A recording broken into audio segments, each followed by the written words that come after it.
6th.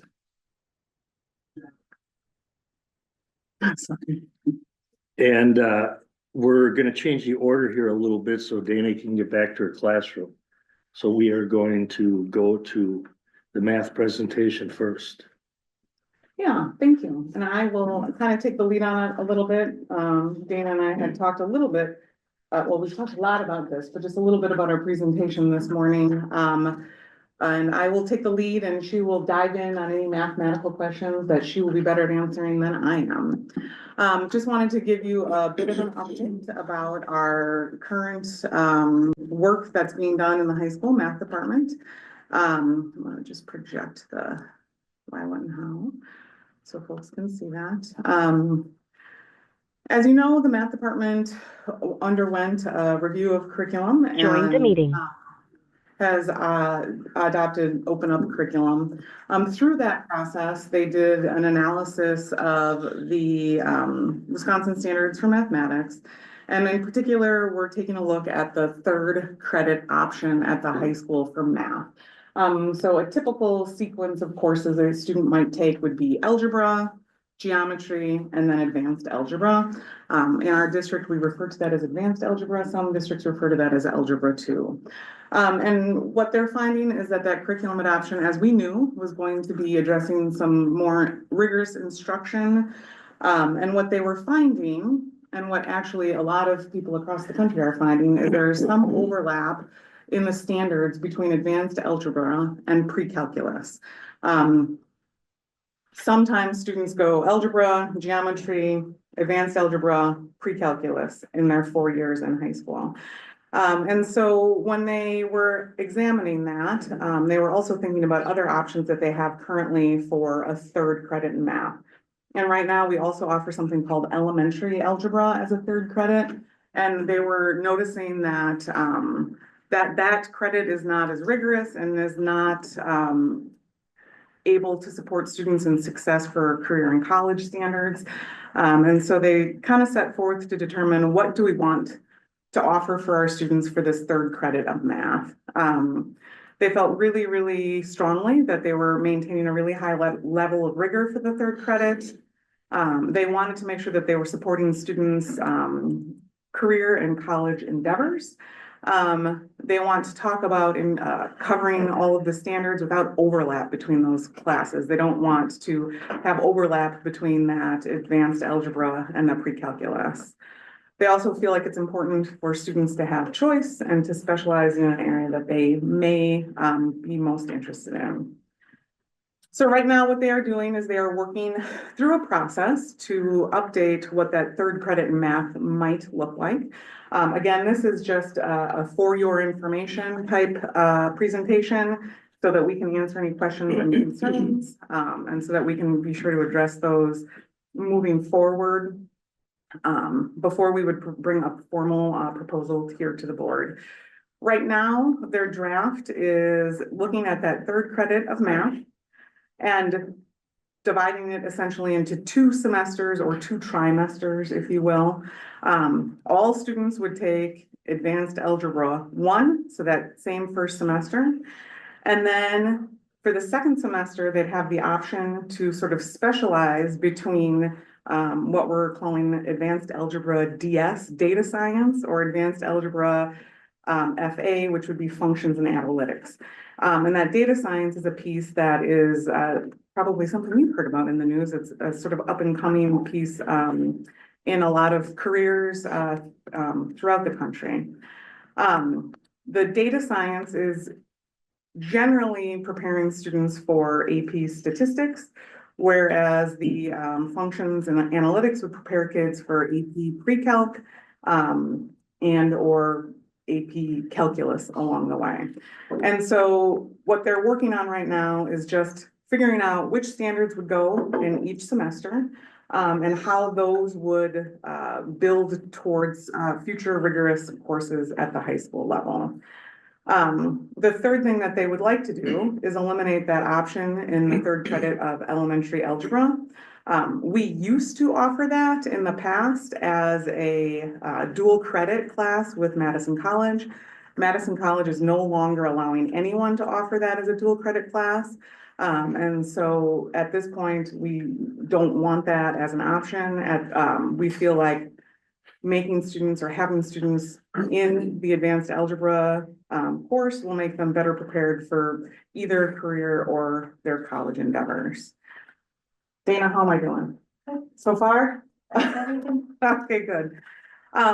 There's a lot of next steps that they need to work through, and I just want to make sure that our board is aware of what those are. They're really working on identifying the standards in each course, and so it's a realistic and a trimester schedule. Really working on the communication piece, the counseling department, our ACP coordinator, our advanced learning coordinator, to make sure that we're building awareness among staff, who and then obviously among students as well. And then working on what that course sequencing might look like between advanced algebra and then the data and statistics and the functions and analytics piece. Working on those staffing implications as well. What will that mean for course requests? Who can teach which courses? Any changes that we would make, obviously, would bring here to the ed services and then to the full board. We're looking at any changes would be brought here in late fall, early winter. And then that would be for implementation in the 26-27 school year. At that same time, if they were moving forward with dropping that elementary algebra course, it would come at that same time. And then they do want to also examine any curriculum materials that might support that change. Any changes to the curriculum, obviously, we would bring to the school board to for a formal adoption. So I will open it up to questions. I know Diana had emailed some questions as well, and I'm willing to read those in and we can respond to that. She did say, what is the impact on honors courses? And she reiterated that she was not in favor of eliminating honors math courses.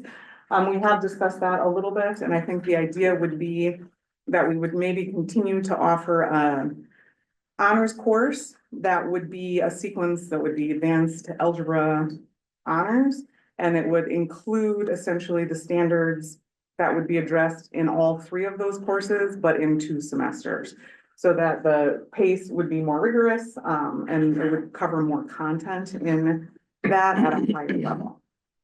That's still in the planning phases of that, and I do know that we anticipated Diana might ask that question too.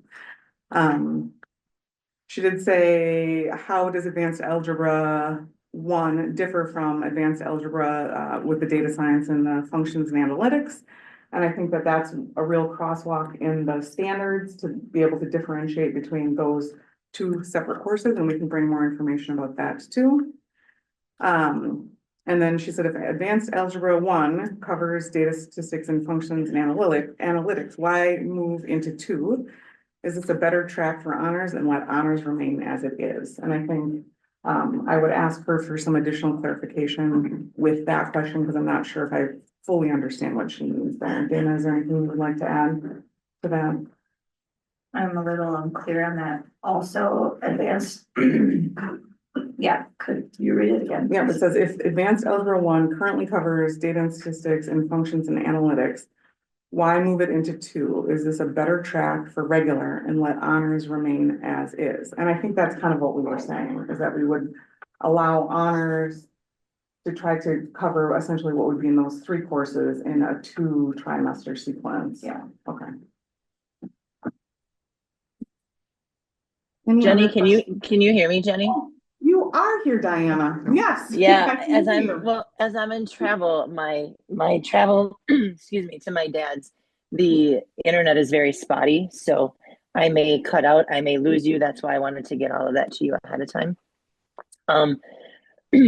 With that question, I just wanted to state or wanted to have clarification.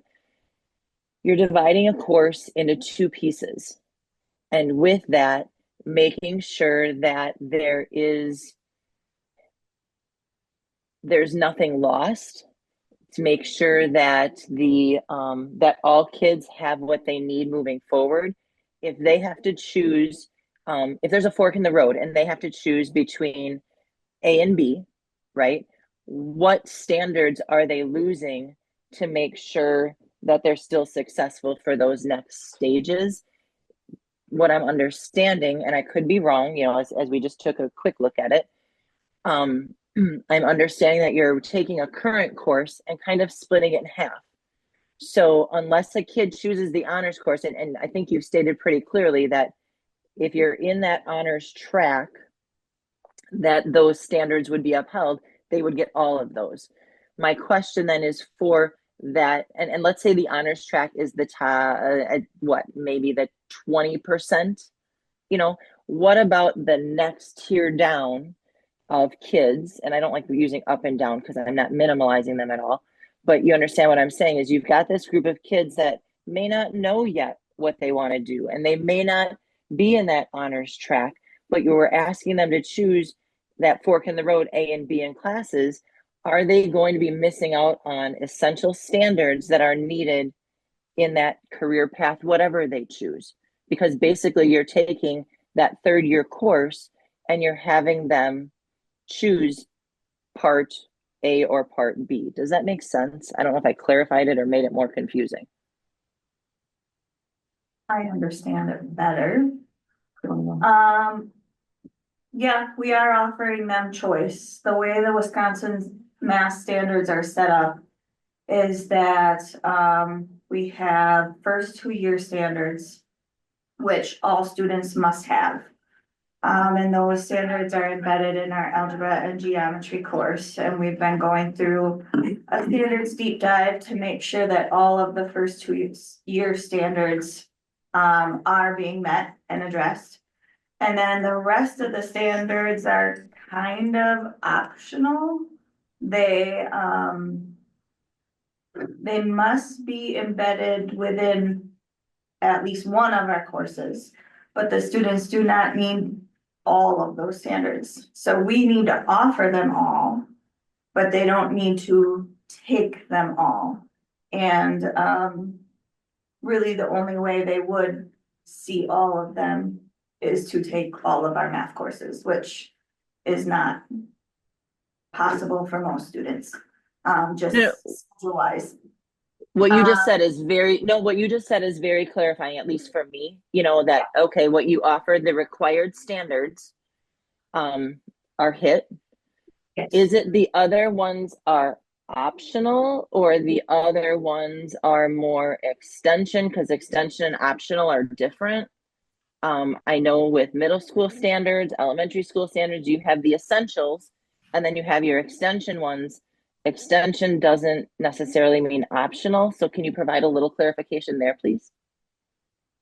I mean, I'm not a standards expert, but we've been working with, Molly Rilling from CISA for the last 2 years. And she's really been coaching us through this process.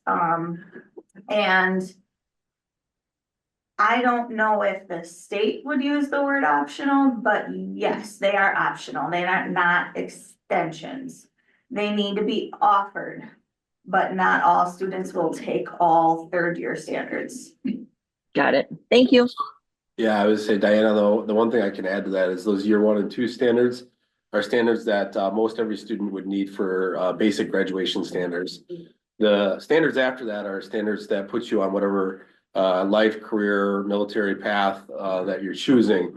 And those become the classes that are starting to gear towards their college and career pathway. So again, optional, but not optional for the pathway you want to be on. They're the ones that are going to be required for the pathway you're on, but they're not required for graduation. Does that help you? Yeah. And their examples and their explanation was great. Thank you. Yep. And I do want to add that, while data science might lead towards stats, if they took data science, they would still be prepared for pre-calc if they choose the other path afterwards. So we want to make it so that, no matter what second half class they take for their third year, they can take whatever fourth year class they want. They won't be missing anything in preparation for either of those classes. Or both. Or both, If they're in yeah, interest. some doing both, yeah. Sam, Greg, any questions? Yeah. I guess it pertains to an honors. Offering, like advanced algebra. Are. Is that just, like, I think I understand what you were saying is that that's going to be more of a condensed or accelerated class. Based on the standards that were offered, in those other standalone math courses. Do we also have like an AP? I don't know if we have AP algebra or. Well, that doesn't make any sense. The lowest level AP class we currently offer, that is currently offered in the College Board series, is AP Pre-Calc. AP pre-calc. Yeah, so we offer AP Pre-Calc, AP Calc, and AP Stats, and AP Calc 2, basically. So we have 4 AP math classes. So we've never, have we ever explored the concept of keeping advanced algebra, just advanced algebra, and then offer honors courses for the AP courses only? So I mean, You mean only offer AP as our honors and Yeah. everything else is regular? right, The math team has explored that and we are open to that, but we are also respecting if the board decides we want to keep honors, that we would keep honors. yeah, and then I think that's probably a discussion for a different day, but like, honors being. I think there's a discussion there to be had about exploring the way that our district approaches honors. In general, and because I think there's value in having, children across the spectrum, participating in each level of class. So that they, can impart some, good wisdom, I guess, along other kids that may be having the similar questions but aren't able to articulate them. So. Yeah, anyway, thanks, Craig, and I appreciate your answer. I know that that is something that the high school math department is interested in exploring as well, but as Dana said, is respectful of the direction that the board would like to go there. So I appreciate that answer. Okay, Yeah, I do not have any questions. The one question I have is already answered, so. Diana, anything? Nope, she hit mine. Thank you. Well, then we can move on to the director update. All right. Yes, you are good.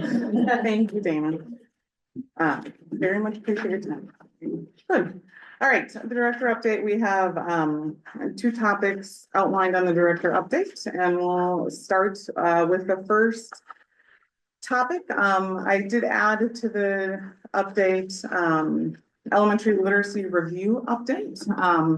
We did include a document because I know some folks have not necessarily had the joy of all of the Act 20 updates that we've been given over the years.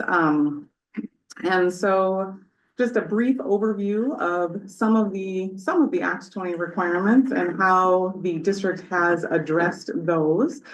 You can see, and I won't read through each one of them, but a key piece of that Act 20 was teacher training. I'm proud to report that our teachers have wrapped up their Keys to Literacy course. It was very much focused on early literacy instruction. So really key pieces in phonics, phonemic awareness, translating kind of the code, if you will, of reading, with also some emphasis on vocabulary instruction and comprehension.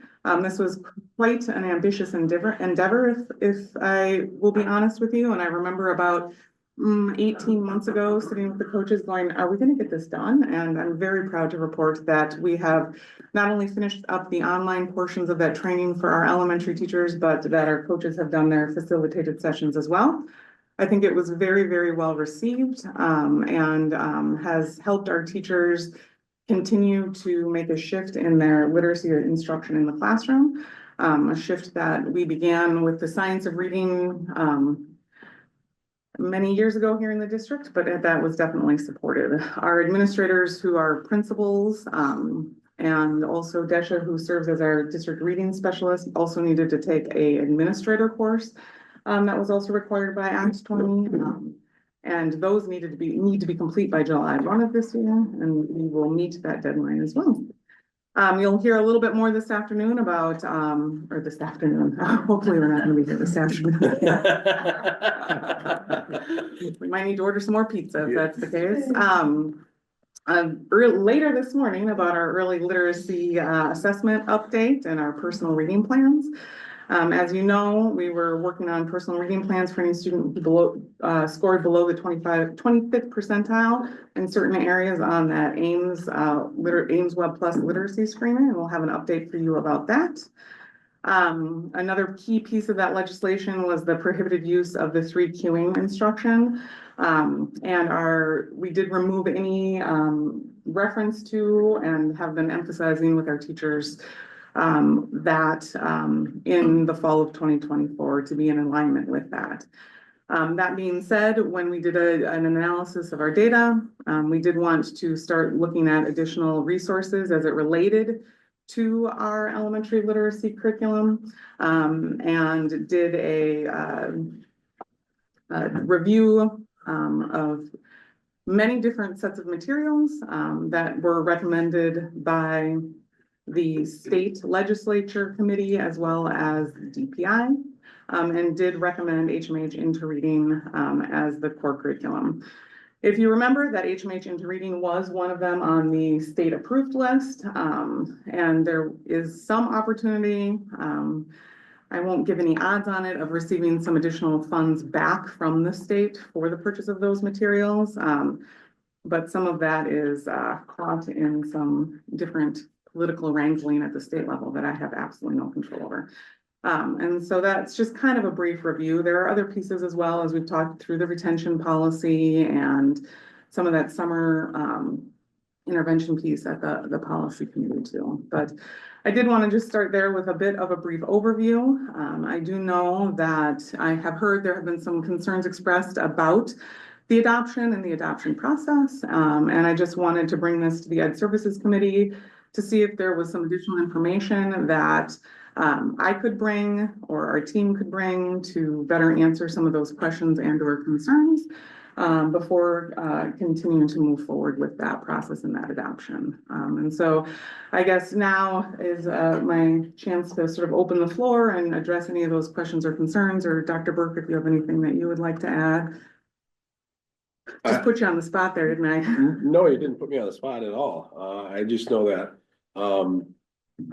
when we bring a material on board, right? We want to make sure that we've done a thorough vetting and that we have everything that we need to make sure that our board and our community are comfortable with that, because it's a big input, right? And we as educators, we don't want to be fighting headwinds of our board or our community as we're bringing those things on board. So it's best for us to clear up any conversation or discussion points that maybe haven't been finalized or clear, even though it was brought to a vote.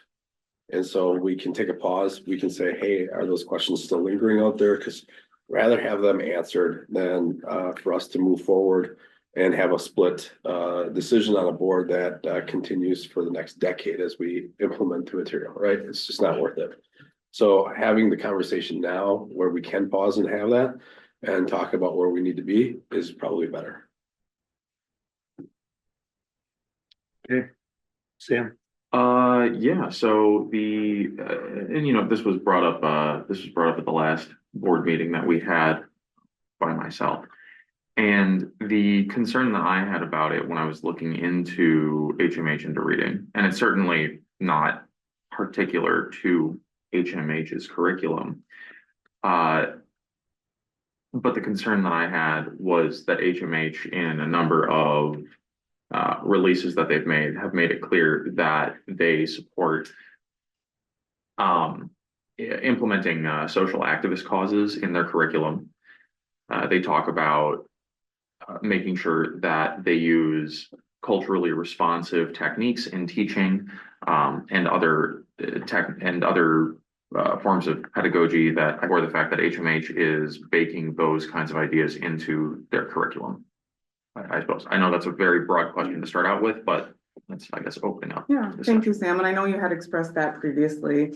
I guess my thought or reflection as I think about that is bringing it back to the materials that we have here in the district and how we're using the materials here in the district. And I would ask if there are particular parts of that set of materials that bring question to you, or you are wondering about, I'm happy to address those. And again, same if it's about the implementation in one of the classrooms as well. I would just ask that you bring that to my attention and then we work through that on a local level. It's really hard for me to address anything that happens at Houghton Mifflin. They don't necessarily give me that power here from Watertown.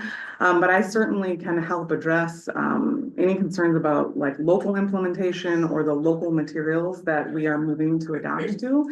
I know that I'm always open, and I know our teachers are always open to having board members in classrooms to see instruction, to look through materials. There's certainly nothing that is not open for you to look at or ask questions of, and we'd be happy to address those specific instances. And if there are some of those, I'd be happy to work with you to address those and take a look at that too. Yeah, I suppose I don't know what the long term looks like entirely. I do think that there's probably going to be other board members who would like to get in on that discussion at a board level. Some of the newly elected board members I know would very much like to talk about HMH into reading. I think that we probably need to be looking at the curriculum that we're adopting as a district, and we need to be taking extra care moving forward to ensure that we're not working with groups that are promoting that sort of ideology, and that are, we don't want to work with groups that are open about promoting that ideology, certainly if they're wearing it on their face. That's something that I would find probably to be moving in the wrong direction.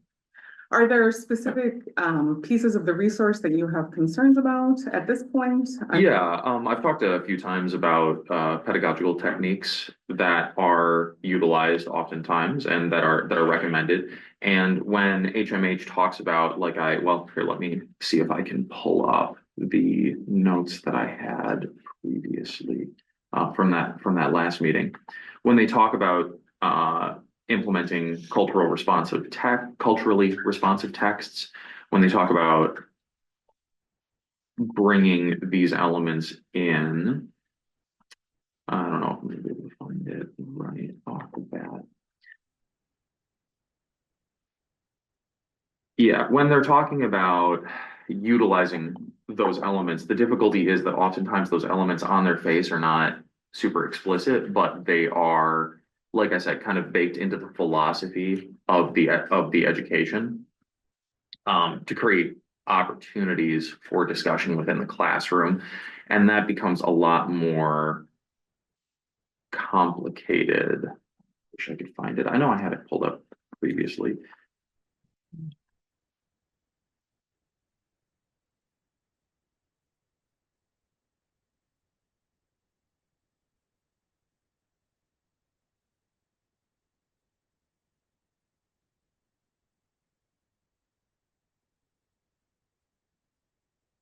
Yeah, I think these things are a little bit more complex than being able to say, oh, here's a clear example. I brought it up a few times now at a couple of different meetings, primarily at services meetings when we're talking about the curriculum, but also in educational practices. And the issue comes in stochastic entry points for discussion in other areas. And this is a policy item that I brought up when speaking at the policy board in the past. But I think that it's best for us not to work with companies that explicitly state that they are using those philosophies when they're creating their curriculum. If we're working with companies that are creating curriculum and they are talking about how they are baking diversity, equity, and inclusion into their curriculum, that means that even if we don't see it on its face, it is in there somewhere. They're telling us that they're putting it in there. Just because we can't immediately identify it because it's in the weeds, I don't think that that's a good standard for us to have moving forward. We can certainly comb through and look at every single page of that curriculum. But again, I mean, this is a long process. This is something that we've been moving towards for a while. I think that moving forward, the key is going to be having access to that curriculum at an earlier date and having access to a greater level of detail about the curriculum at an earlier date. So that's what I would ask for. In a similar vein, when we're talking about the professional development for Act 20 with AIM pathway and keys to literacy, if we could be provided with information about the courses that the administrators and teachers took for those.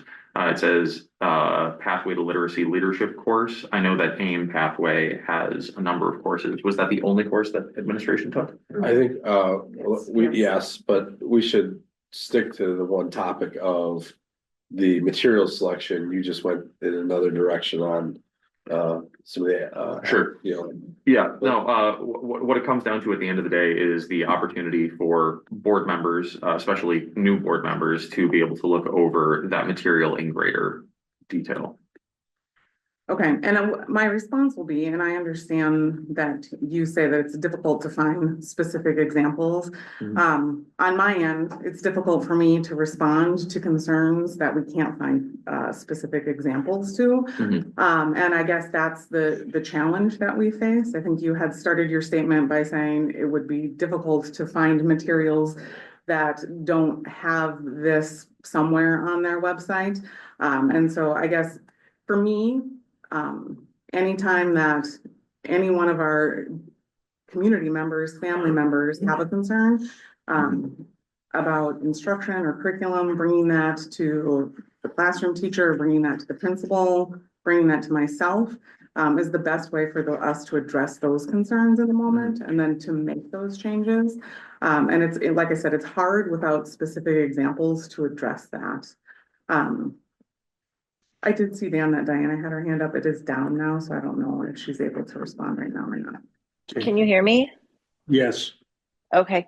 No, I just had a question going on to Sam's because that question came up, and thanks, Sam, for reiterating again, like you did at the board meeting, talking about DEI and talking about culturally responsive. My understanding as an educator, those are two different things. While there have some similarities, they're distinctly different.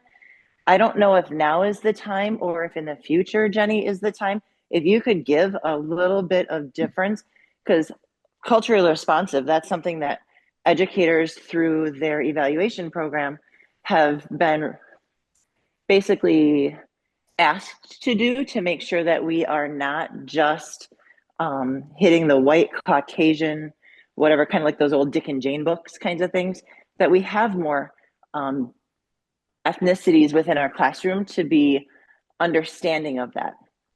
So without getting too deep into that, Jenny, is there a quick minute or two explanation you can give that talks about the difference?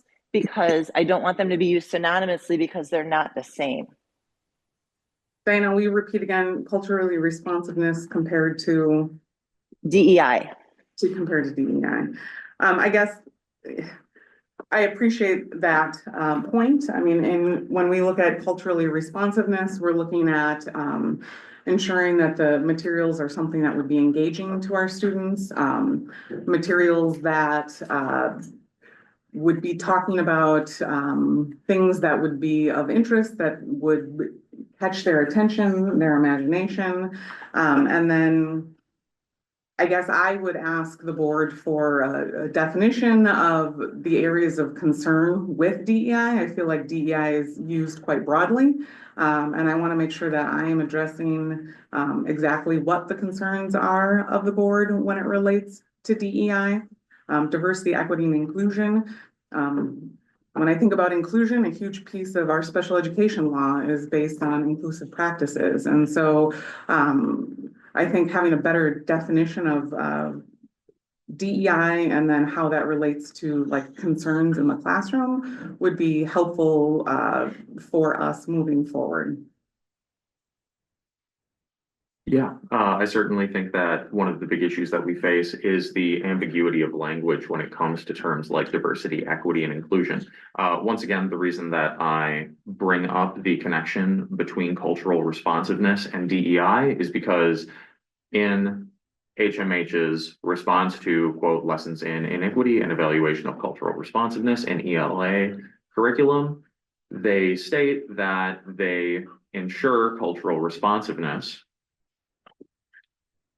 Here, I'll read the quote again.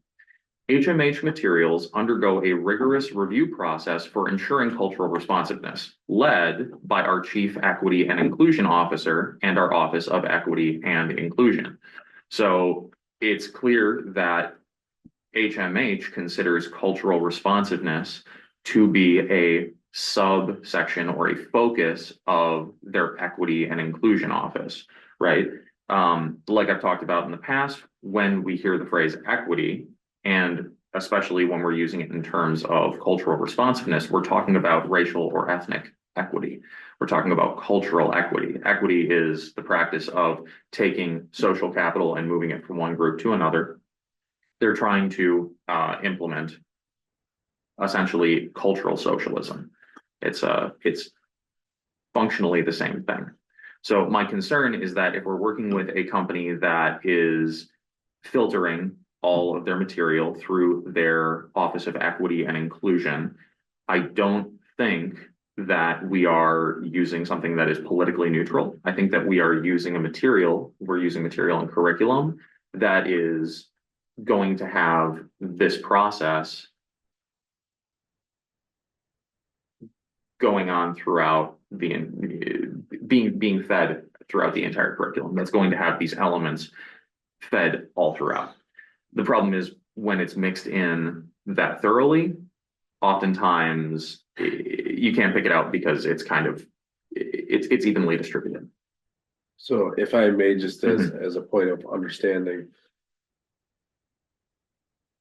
cultural responsive teaching, right, and having cultural responsive materials, talks a lot about just connecting with the students' culture, language, visual representations of people like them, and so on.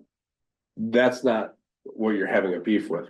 But what you are having a beef with is if it pulls towards a social inequity, utilizing those connections to culture, language, visual representations, and whatever, that skews it to a place of inequities. Is that right?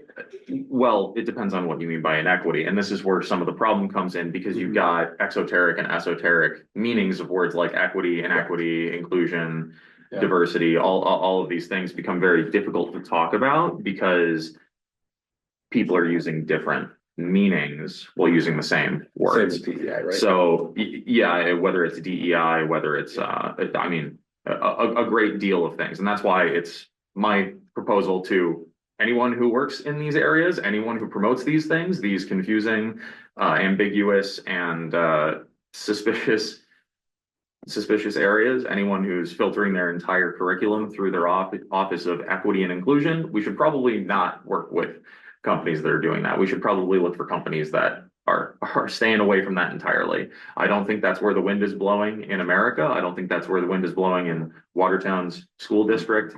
I think it's dangerous. And I understand we're at the end of a road with our Act 20 updates, and we're at the end of the road with what curriculum we're using. But this could end up being a serious problem. What I would propose is that we get together, either a subcommittee or some other kind of group, and we go through the curriculum in detail. If you can provide, whoever that subcommittee would be, with copies of the curriculum.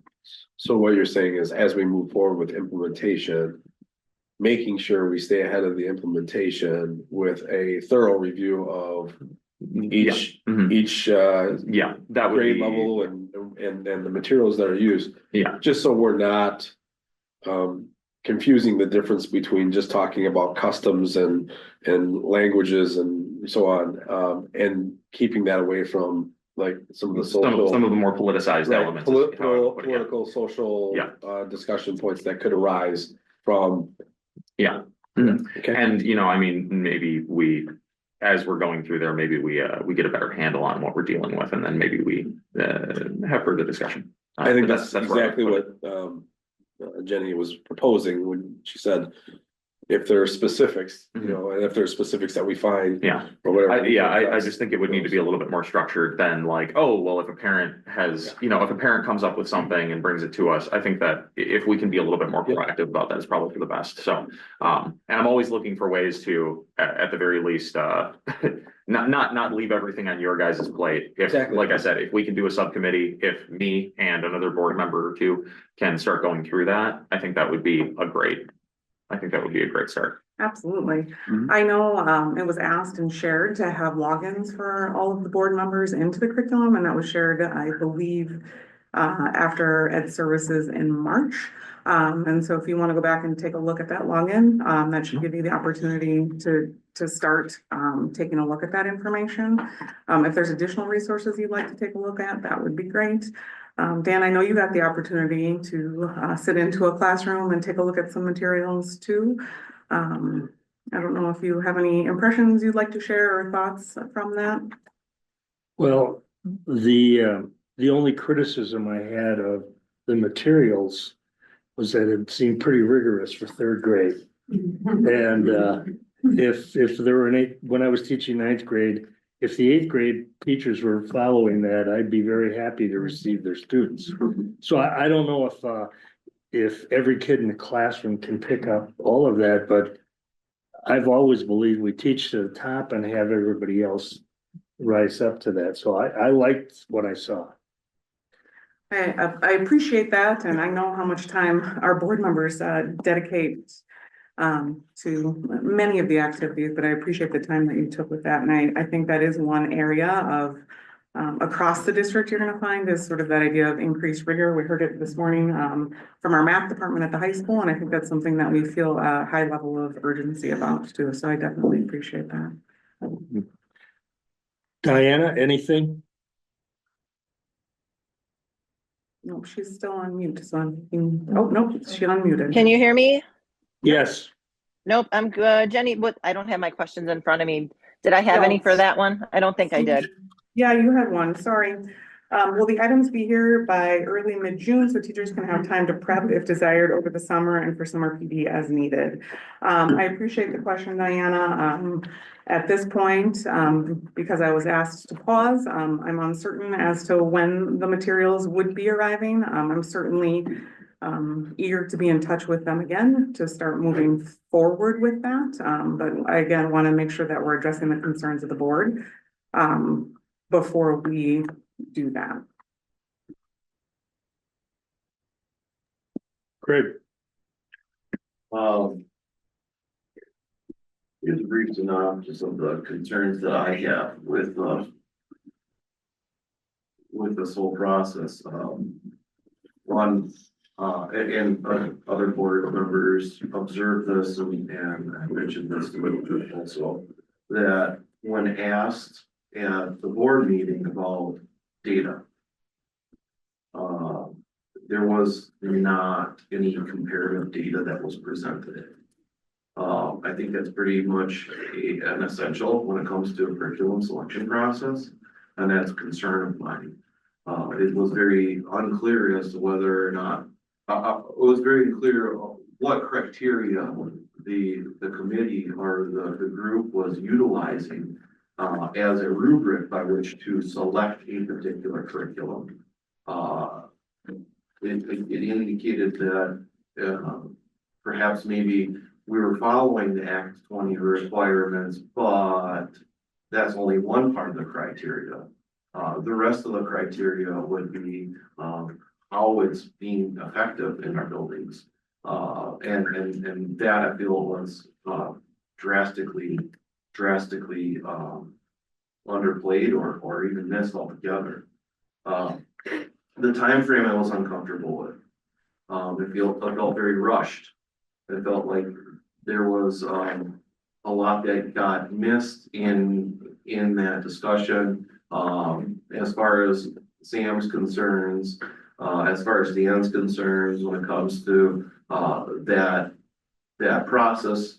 I heard mention that, access to the content of the curriculum that was given to the board pretty much, within a week or two of the actual board meeting.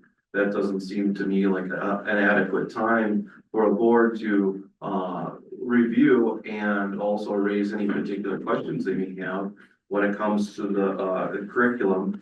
Because after all, when we're making a selection, we want to make sure that it's a good selection for many years to come, not just in that particular moment. So as a board member, I'm thinking, I have to feel confident that we're making the best possible selection decision moving forward. And I didn't feel that way based on the time frame. Then again, that plays into the transparency around the process of the curriculum selection. The updates that are coming forward to this particular committee, I like to think that I attend this committee fairly regularly, and yet it seemed like those types of discussions in that process weren't shared with the committee at a very high level as far as what the curriculum selection group was looking at for criteria, how it was being comparative, and how that all fits in to plan for the presentation recommendation for the board. That was missing. I feel that there was the lack of vertical integration and involvement with regarding the middle school in that alignment process. I think that's a very critical piece, especially when we're considering that this is a school district, not just an elementary level curriculum selection. It has everything to do with how we go forward from elementary to the middle school and then also to the high school. So is it realistic to say maybe we should have some high school involvement in that? Sure. I don't know how critical that is when we already have a curriculum in place at the middle school, but definitely, if we're looking at an overall district-wide ELA program, where's that discussion? I think there should be one. The dual language component, it was indicated as a component that seemed to rule out other curriculum, like Wit and Wisdom. However, so if it rules out other curriculum as a contender, and yet we're utilizing Wit and Wisdom in an ELA capacity at the middle school that doesn't utilize dual language. So why is it all of a sudden something that we're shying away from in this curriculum selection?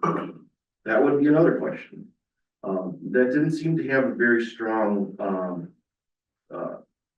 argument for one way or another.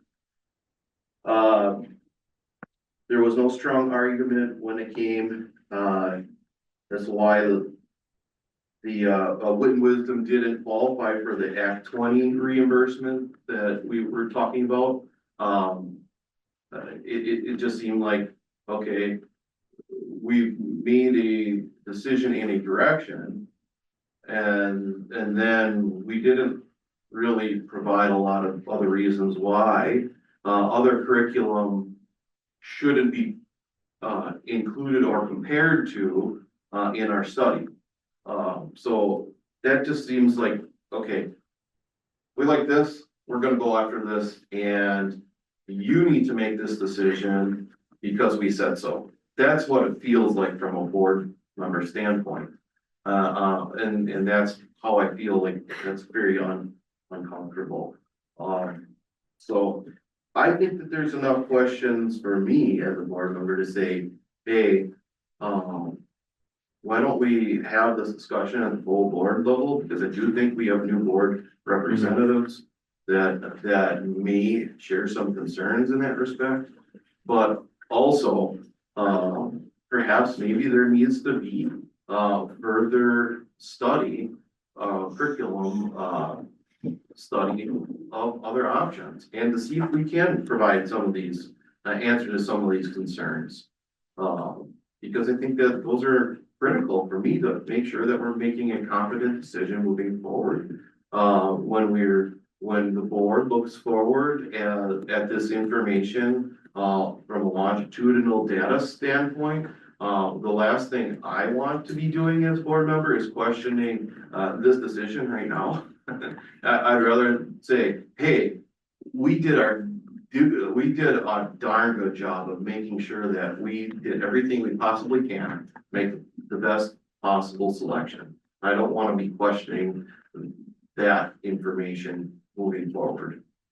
So those are my concerns. So if I can reiterate what I heard is you had a large number of concerns about process along the way. And I know that, when we hear that, right, we tend to ask ourselves, well, along the way, where were some of those thoughts or questions, right? Because there was a good 6, 7, 8 months to have some of those thorough conversations. For instance, when we put the committee together, right, there wasn't a middle schooler on that. That went to the board for approval. You know, I was in charge of having that come to the board for approval. I saw the list. I didn't question it. You voted on it.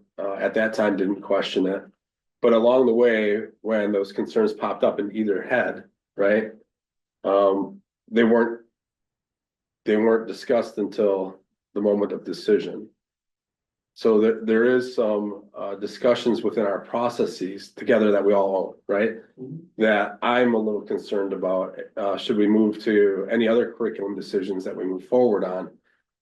And that's good for us to review, like your list here of things that we could have done better in the process along the way, right? So that we don't do those again next time.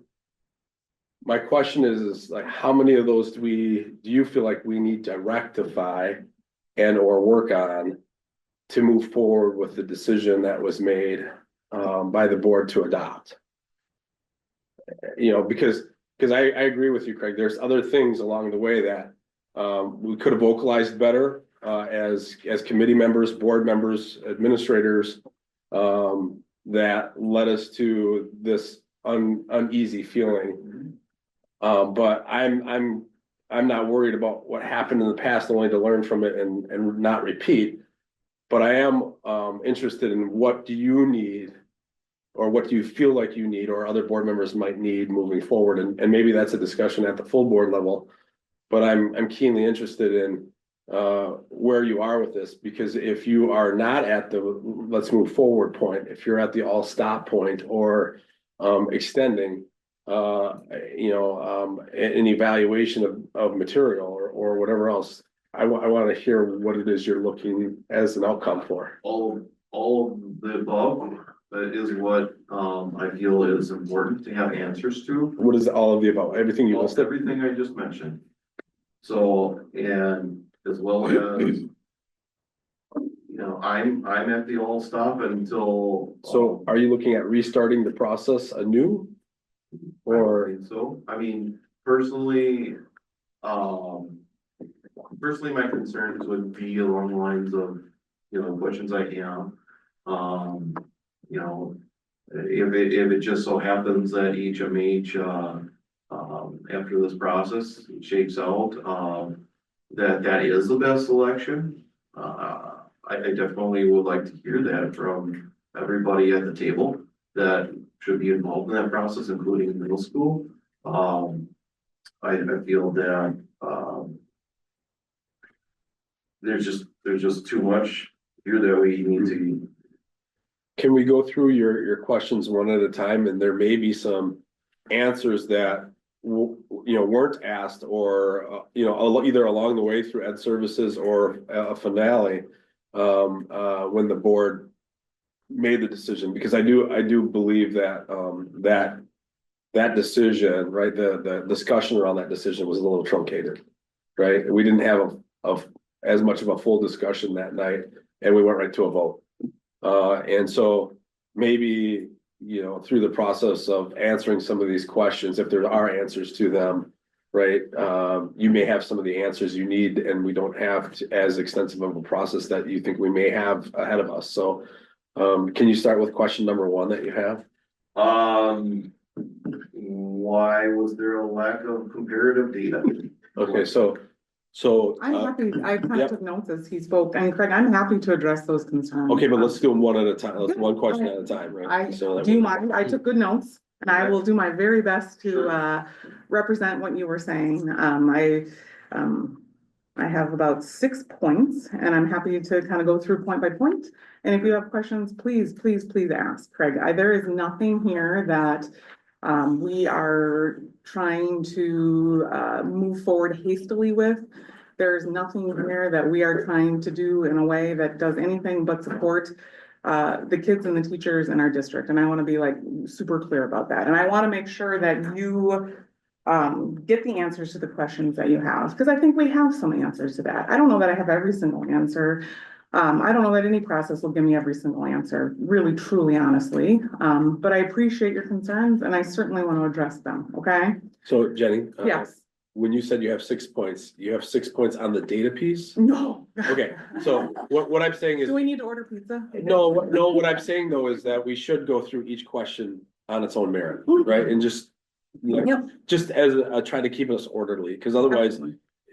we can get into a spiral of different conversation points. And I just want to take each question and try to have answers or discussion points on that question. Absolutely. So the first question is around what data points were taken and or need to be discussed. So. Yep. So when the committee went through the process, we first started with a data overview with Chris Malloy, our data person, who came in and gave us a nice historical analysis of our STAR data, our forward data. I keep trying to call it WKCE, which just dates me. And the team kind of looked through like strengths and weaknesses, like what are we seeing as patterns across time with that. One thing that stuck out really was that vocabulary was very low comparatively across the district in many different measures. And so that was definitely an area that the team was interested in. When you talked about using a rubric, we were using the rubric from the state that walked through each one of those areas in the reading, science of reading piece. It also very closely aligned to the literacy training that our teachers had gone through. We did also add some local pieces to that as well, taking a look at, for instance, how might this work in our eCampus setting? How might this work with our dual language? How might this work with multi-age? Knowing that there are some local pieces to each curriculum adoption that we have to consider. When we were going through the process, we had the teachers rate the curriculum, and I will talk specifically about the final 2 that we were piloting based on those different features. One of the absolute strengths of the HMH Interreading was the vocabulary instruction, kindergarten through 5th grade. And our teachers, knowing that that had been a weakness, felt pretty excited about that, knowing that that would be the data piece. I know you asked about like comparative data, and I think that's a good question. I would say typically as a part of a pilot process, even if it extended longer than the amount of time that we did it, it would be really, really hard to do sort of like a scientific process with it. And like where you would say, okay, these two groups of kids are using two different sets of curriculum. Let's give them the STAR assessment at the beginning. Let's give them the STAR assessment at the end. And whoever grew the most, that's the curriculum that we're gonna go with. There are so many factors that would be almost impossible to control in a situation like that, that I don't know that we would find a researcher that would say like, yep, that makes some sound sense and be able to make those decisions. What the companies do is they do sort of their own research, and we take a look at those pieces, certainly when we're making that decision. But to sort of have like a perfectly designed sort of scientific experiment, if you will, with those two pilots, I think would be hard. I see you shaking your head, so I just want to make sure that I'm getting at what you were No, asking. well, I mean, clearly there would have to be some other means by which you're believing that this is an effective tool in the classroom to be able to recommend that for board recommendation, one over the other. Mhm. So I'm not hearing that. So far, the comparative data that was used, I hear is from historical information as far as where we saw some opportunities and fell short. But that's a case for moving forward with a curriculum review process. It's not a case for which selection you made. So then also the HMH vocab instruction. Well, where is the comparative data? Where is that chart that lines everything up and says, okay, this is where wit and wisdom fell short on the vocab instruction and why? That I'm not hearing. Sure. And I can kind of jump down to what I heard is your last concern, specifically about wit and wisdom. Yeah. And I do want to address that because I want to make sure that I'm clear about this. When the state made their process for approval of the different sets of materials, wit and wisdom on its own would not have met that criteria. Wit and wisdom used as a standalone would not have met that criteria. How so? And that's, again, that's another reason why I feel like that was missing from the presentation.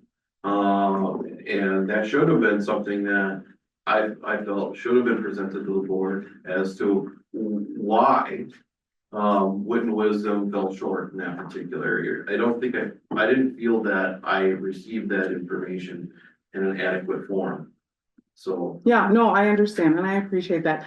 I always struggle, honestly, with how many details should I share and how many should I not? I mean, this was a process that involved like dozens of our teachers and tons of meeting time, and I am super passionate about this, and I could talk to you about this for like hours. And if I could talk to you about this for hours, they could talk to you about it for like days and weeks. And so I'm sure we could. I'm always trying to like cliff note, to throw it back to the 90s, like what we're doing. And I appreciate that sometimes that in that I don't get into every nitty-gritty detail of the process. And so going back to wit and wisdom, as a standalone, wit and wisdom would not have met the sort of state standards. Because this is strictly, Act 20 is, I shouldn't say strictly, is very closely tied to those early literacy instruction. Wit and wisdom as a standalone does not meet that criteria. And so wit and wisdom partnered with a couple of other companies. Now, Geodes is their own company, and Geodes is what provides the controlled readers, if you will. And then they also paired with something called Really Great Reading, which would provide more of the phonics, phonemic awareness instruction, K-3.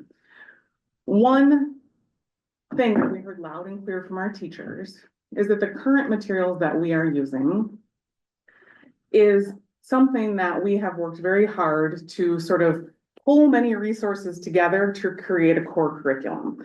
So we're using Fontes and Pinnell Classroom, Jolly Phonics, Heggerty, Lucy Calkins writing, like I could add many things together. And from that, our coaches have created a pacing guide. Our teachers made it very clear that it was difficult when it wasn't just one set of materials that we're pulling from. And one of the concerns about Wit and Wisdom was that we would have to be pulling from different resources, and those things aren't necessarily as correlated. So the geodes, which are the decodable readers, only offered one book per week, which our teachers didn't feel like was enough volume of reading. They were having to use something else called Really Great Reading that only went through third grade. And if we were trying to create cohesiveness K-5, that would be a problem because we'd have to pull a different resource for fourth and fifth grade. And so there were concerns from the when we brought together all of the curriculum resources that made it such that it didn't feel like a set of materials that was going to be a fit for our elementary school as it related to Act 20. I very much appreciate your point about creating a more cohesive K-12 process. It's something that I share with you, that we need to be thinking about how do these things fit together from when a student starts with us when they're 4 years old in kindergarten, 4K, and continue with us until they graduate at 18. And it's something that I feel like is a large priority. And I've already started some discussions about how can we make that work and how can we make that fit. We were in a setting where we had done some curriculum review processes with our ESSER dollars that were available that felt quick because we had those dollars to spend and we had a strong need in our buildings. What I am looking forward to is taking a breath and starting to tie all of those pieces together. And I truly think that some of the work that we'll do with the policy committee will help us with that. I think the work with our coaches will help us with that. And I don't mean to diminish those concerns because I certainly share those concerns about making sure that we have a cohesive program K-12. For instance, in math, we use different curricular materials throughout the system, but they're all based on the Wisconsin state standards, and making sure that we're tying those together as a student moves through the system is very important to me, and that will be important to me here too.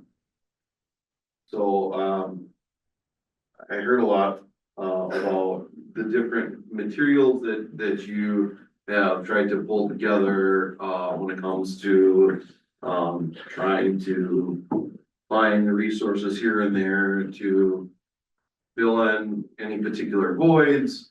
Some of the names you brought up were the Lucy Calkins, Fontes and Pinnell, which actually were authors and creators of the three queuing process, which we're trying to get away from. That's a concern. That's part of our urgency. Yeah, okay.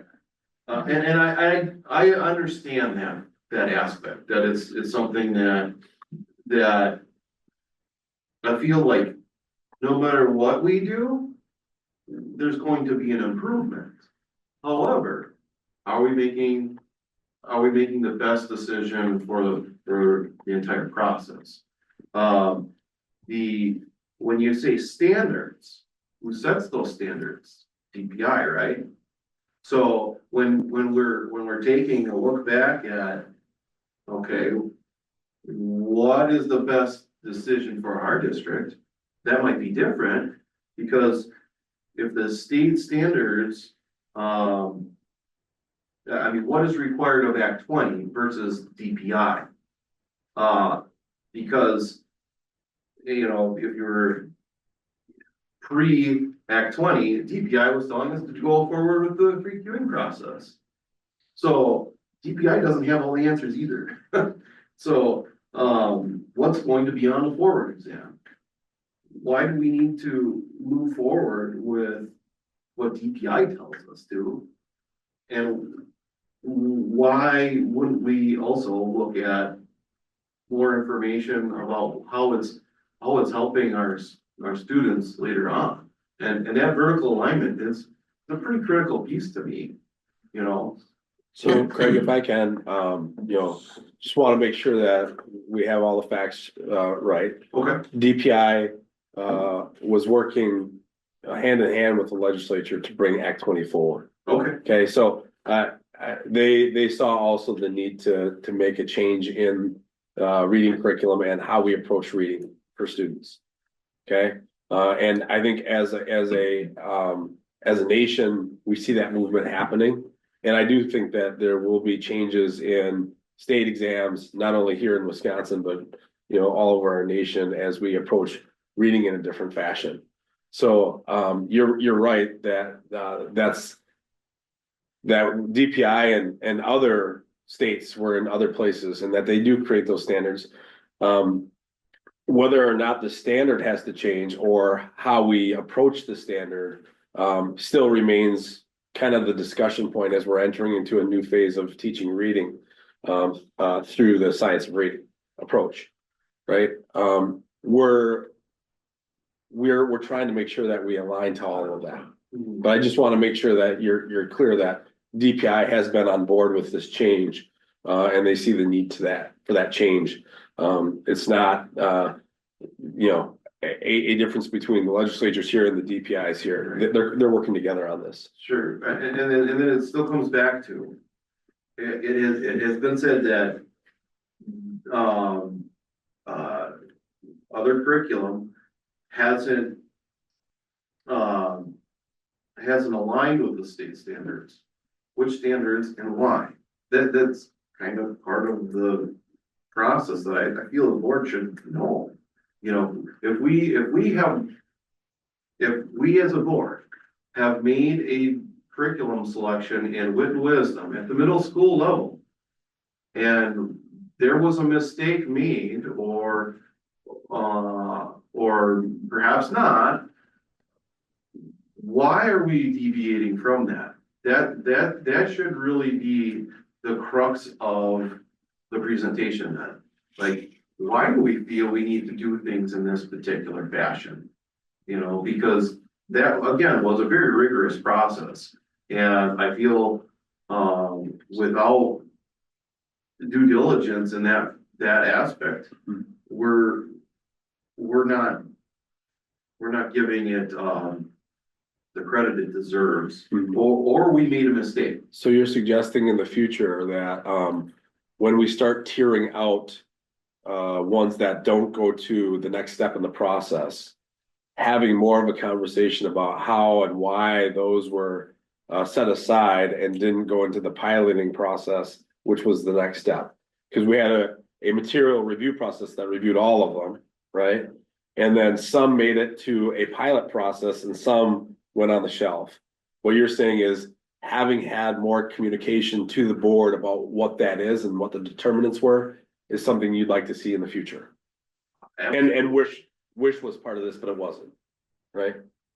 Right. Is that what I'm hearing you say? Yeah. Okay. I mean, it's definitely, yeah, the major part. Yeah, because I mean, I'm sure we can go back and share that with each one of those, right? Because Diana was part of that process. I was here that day, as you guys went through those materials and discussed which ones you wanted. And you had a couple of times where, Desha, you came back and, with other questions and did some more thorough research. And so there was a rigorous process by which they did that. They just didn't share that with you. They said, we went through these, here's the two we'd like to pilot. And the committee said, go forth and conquer, right? But what you're saying is you would like a better pause next time, and probably would have liked it on this one, but it didn't happen. Yeah. I mean, if you want, we could go back to that step and they can share the why these two went forward and these didn't, if that helps you. I think it would help me personally, but I mean, I also feel like, if we're going to, I mean, I know it's hard to say that we can't come up with any like particular scientific data, collection process. I find that challenging to accept that we're, I need to understand the criteria. Maybe that's just me as an analytical person that way. Can I share why it's difficult? When you're piloting, right, you're really just implementing. And so the reason it would be hard for us to discuss how students did or the students' experience was within that is it's not like these are professionals who've been in the material for 3 years. They understand it really, really well, and they understand what and how to get the best out of it, right? They're struggling with just learning the material, looking at the material themselves, and seeing roughly what that experience looks like in the classroom. And that implementation phase, it's really hard to collect real hard data about whether or not on the learning side, it's really, really beneficial, right? And so we have to look at other factors about, your experience through the materials as a teacher, ease of use of it, connections that it makes within the material itself, connections it makes to the standards. Those are some of the things that we have to look at versus hard data on did students improve or not. But to a board member, if that information isn't shared with you, how am I supposed to understand that that actually was what was done and what was expressed, if that information hasn't broken down and been shared with the board? Agreed. That's where Ms. Boris said, hey, in my editing, I know what you're looking for more now moving forward, especially, but where I'm struggling with this is if that's what board members needed along the way and weren't getting, we're at the end of a process and actually after a vote of a board. And I do believe that having this more thorough conversation that night might have helped. But we're learning from the process, and part of the process was truncated and very focused because of a state law. It wouldn't be the normal process we would put together. And it certainly would have probably been a more elongated process. And also knowing where you are and maybe where board members are now, as we move forward with processes in the future, taking our time to cover those exact things for you in more detail. We can appreciate that from you as a board. There are other boards we don't need to hear that. Then actually there are other board members on the board that made this decision who were like, we don't really care to hear that. We trust where you're going with this, and here's what you're telling us. Yeah, unfortunately, I don't share that philosophy. I agree. Right. You made that very clear. Craig, can we get to the last question about the dual language? Sure. Thanks. Can I just add one piece quick in that we do have a committee, norm, whatever. We say we're going to trust the work of our committees. We had a committee design. We had a process design. We had a board member, myself, on the committee that had kind of gone through there to get into some of the nitty gritty. So the higher level things are those which come back to the board. So the way the process was established and went through both the math curriculum adoption and this early literacy curriculum adoption, it went through the process by which it's established. Now, I'm hearing Craig loud and clear, and I understand where he's coming from about wanting or desiring to change the process. But I think we have to remember we followed the process as it was designed, as it was intended.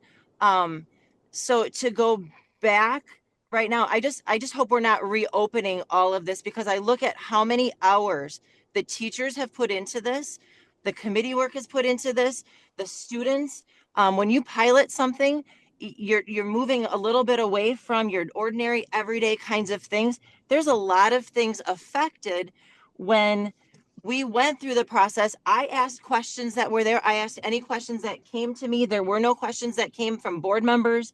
So I think we just really need to be careful in moving forward. If we're going to change the process, I have no problem with that moving forward, having that discussion. But to change the process looking backward and ask the teachers to go through all of that again, I caution us against that. Thanks, Diana. Okay, the dual language piece. When we went into this process, and I want you to know how seriously and carefully we look at these things. This is not a flippant decision that is made without time, effort, and energy by a lot of people. I never said Okay, that. I just want to I be super realize- clear about I that. realize that that's. Okay. And I also want to say, you and I share, and we share that we want what's best for our kids and in our district and for our teachers too. So I see that we are aligned in that, and I want to be able to address the concerns that you have. When we went into this process, we knew that some of the materials may or may not have supporting materials in Spanish. I knew that no matter what, we were going to pick the best set of materials for our kids. And I knew that I was probably going to have some pretty difficult conversations along the way with a variety of stakeholders based on how that worked out. And I was not afraid of having to have those conversations. I knew that we had to make the best decision for our students at the end of the day. I don't want anyone around this table to think that there were materials that we just didn't even look at because they didn't come in Spanish. If that was the case, we wouldn't even have brought them in when we had our very first day where we were analyzing them. I remember scheduling that day and we had, you know, a lot of teachers here, and I remember it was packed from like, I think we started at like 7:30 in the morning and I think maybe we left here at 5 o'clock at night. In fact, I remember Sarah Duncan had a fiscal meeting and I felt terrible because it was a disaster in here because we had so many things. If I had been able to eliminate any sets of those materials to make that day more reasonable for our teachers, I certainly would have done that.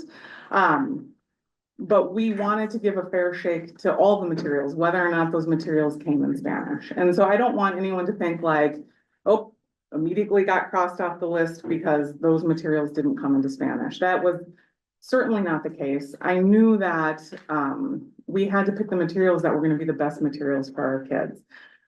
I do want to address, when we are talking about our HMH into literacy, I want us to revisit the fact that the state law came into place because of early literacy instruction in particular. We made the decision as the board to pause on rapidly implementing a set of materials because the law went into place that the materials were to be used at the beginning of the 24-25 school year. And instead made the decision that we believe in our teachers. We believe that we need to train them so that they understand what we're looking for in those materials. And that's why we invested so heavily in that Keys to Literacy. When we did the deep dive and examination of the materials that at the end of the day we chose felt like the best fit with that training that we invested with for our teachers. And I know these folks over here would be able to give you a very in-depth discussion as to all the pieces of the early literacy. And essentially taking a 5-year-old who is learning their letters to a 10-year-old, 11-year-old at the end of 5th grade that is a fluent reader who comprehends the materials. And I know they'd be more than happy to do that right now. I don't know if you want that or need that in the interest of time. Dan, I know you got to drive to Nebraska today.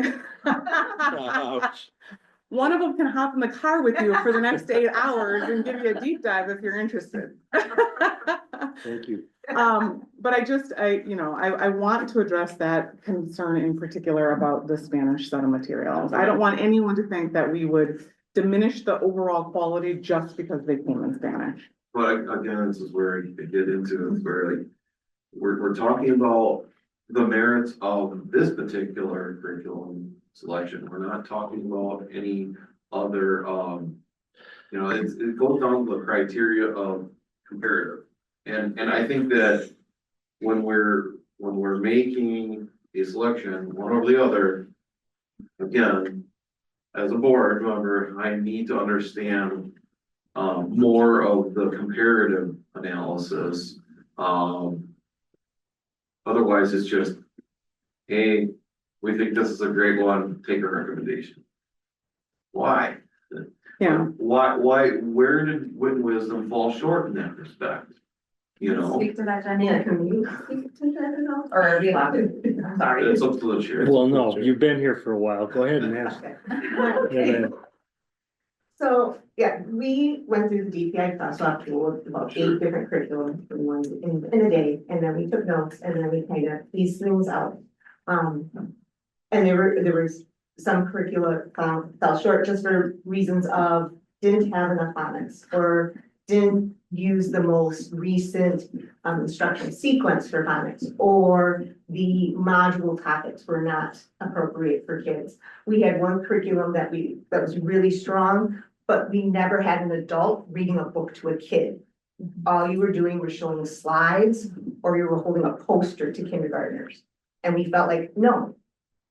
Kids need to see adults reading books to them. That was like a rule breaker for us, right? So when we look at like written wisdom, we liked some of the things we saw, but that phonics piece was kind of the deal breaker for us, because we would have to supplement with something else, and it would only go K3. And then that whole decodable piece that Jenny kind of mentioned, we're kind of doing that now because of the prohibiting of queuing systems. So we're kind of photocopying decodables, we're buying decodables, and we're trying to match them up to this really strong phonics scope and sequence at K1, and our teachers have spent a ton of time trying to make that work. And they really couldn't stomach doing it again with another curriculum. And then for interreading, they had this what we call structured literacy piece. So they have a phonics instructional sequence that matches very well with what we call Orton Gillingham, which is a really well-known approach to teach dyslexics. And some of this Act 20 push is on that, how do we support children who are struggling to read? How do we support those dyslexic children in the core curriculum? And that matched beautifully K5. In fact, it was the only curriculum that matched K5 to that piece. The other piece about interreading is kind of the unknown piece of comprehension. We're so focused on phonics with Act 20, but there's that whole other part of being able to understand what we read. And we felt Interreading did a really great job with their anchor charts, their mini lessons. They're using research based on a woman named Kylie Beers, who kind of teaches comprehension, just not assessing comprehension with a graphic organizer or a worksheet or a test. But how do you get kids, when they can read fluently, but don't understand, how do we help kids understand, like, hey, there's little signposts that authors use to help you understand what you're reading, and you gotta notice those. It's called metacognition. And our kids don't get that sometimes. So we really felt like this was a company that was looking at both pieces, because we know we need both. And right now the focus is on the phonics piece, obviously, but this one did both and built the vocabulary in a great way. We liked what we saw with the decodable readers, especially for our kindergarten and first graders, because we have to be able to engage them in books that they want to read, and not just being able to read, like reading CBC words or a few high frequency words. And it also, as Jenny mentioned, really didn't mesh well with those instructional approaches that we had learned through Keys to Literacy. So I like your explanation. I think that that would have been something I would have liked to hear at the board level. One thing I still struggle with, we're talking about supplement. Yeah. And right now, my concern is the focus on supplementing material at the art, not needing to supplement material at the elementary level. But when it comes to that transition from elementary to middle school, there's going to be a supplemental need there. So there's a trade-off somewhere. Where is that discussion? Like, how come that discussion wasn't had or part of that process? It seemed like it wasn't. I can't, because of, you know, the lack of the middle school being involved. And I think that we don't wanna like suffer in one area because we realize there's a shortfall in another, you know, that's my concern. Yeah, Craig, I can agree with your concerns, and I think we understand that next time we need to do a better job earlier, right? Wouldn't you say? I guess that would be a factual statement. Okay, Diana, Sam? Anything else? I agree with what you said. I think it's really a matter of looking at what we're gonna do in the future. There might, we should have a discussion about this at the full board. I think the way I would look at it is you can have the best water in the world, but if it's running through the pipes in Flint, Michigan, circa 2014, you probably got to have a discussion about what you're going to do to make sure that the water is safe to give to your kids. So I think there's a number of aspects there with many of the great points that Craig is bringing up.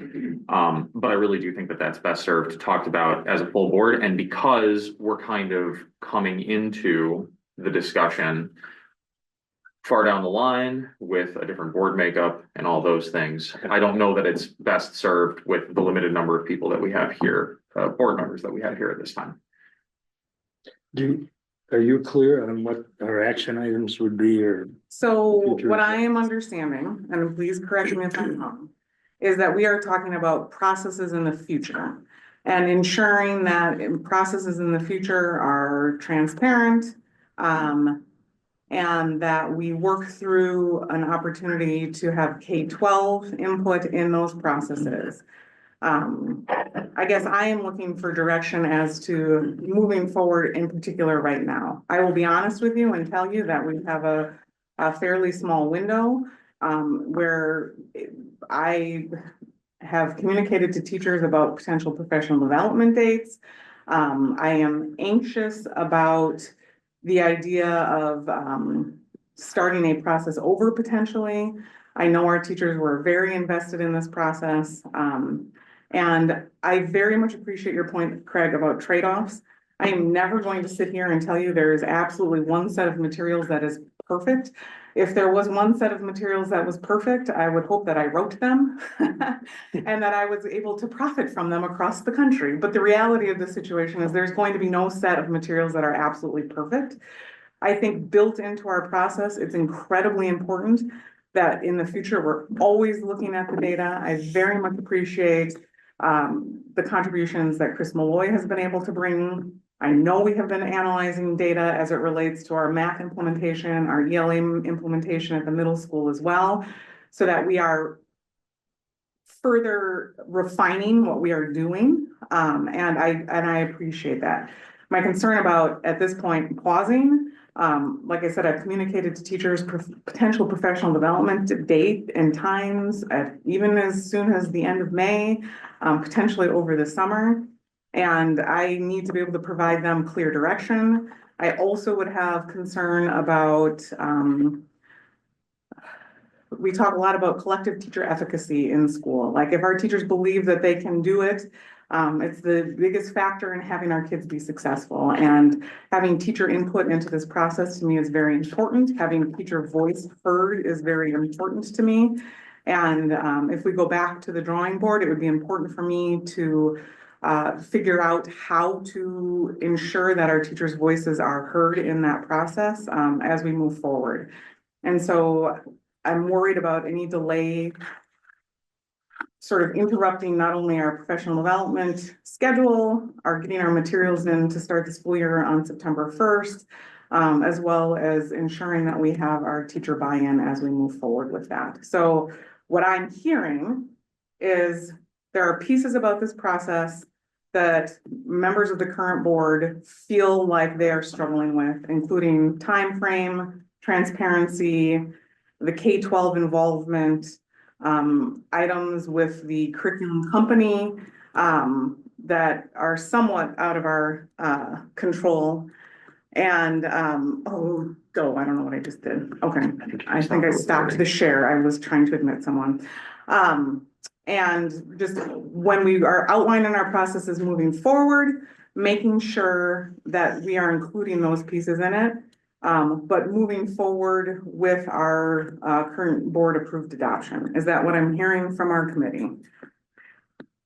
Additionally, a strategic discussion about this Act 20 plan, HMH into reading, and where we stand, but as a full board. a strategic discussion specifically about how we're addressing Act 20. About HMH into reading and how we're going to move forward with HMH into reading, considering the various concerns that have been brought up. So I'm hearing two What does different that mean? things, I think.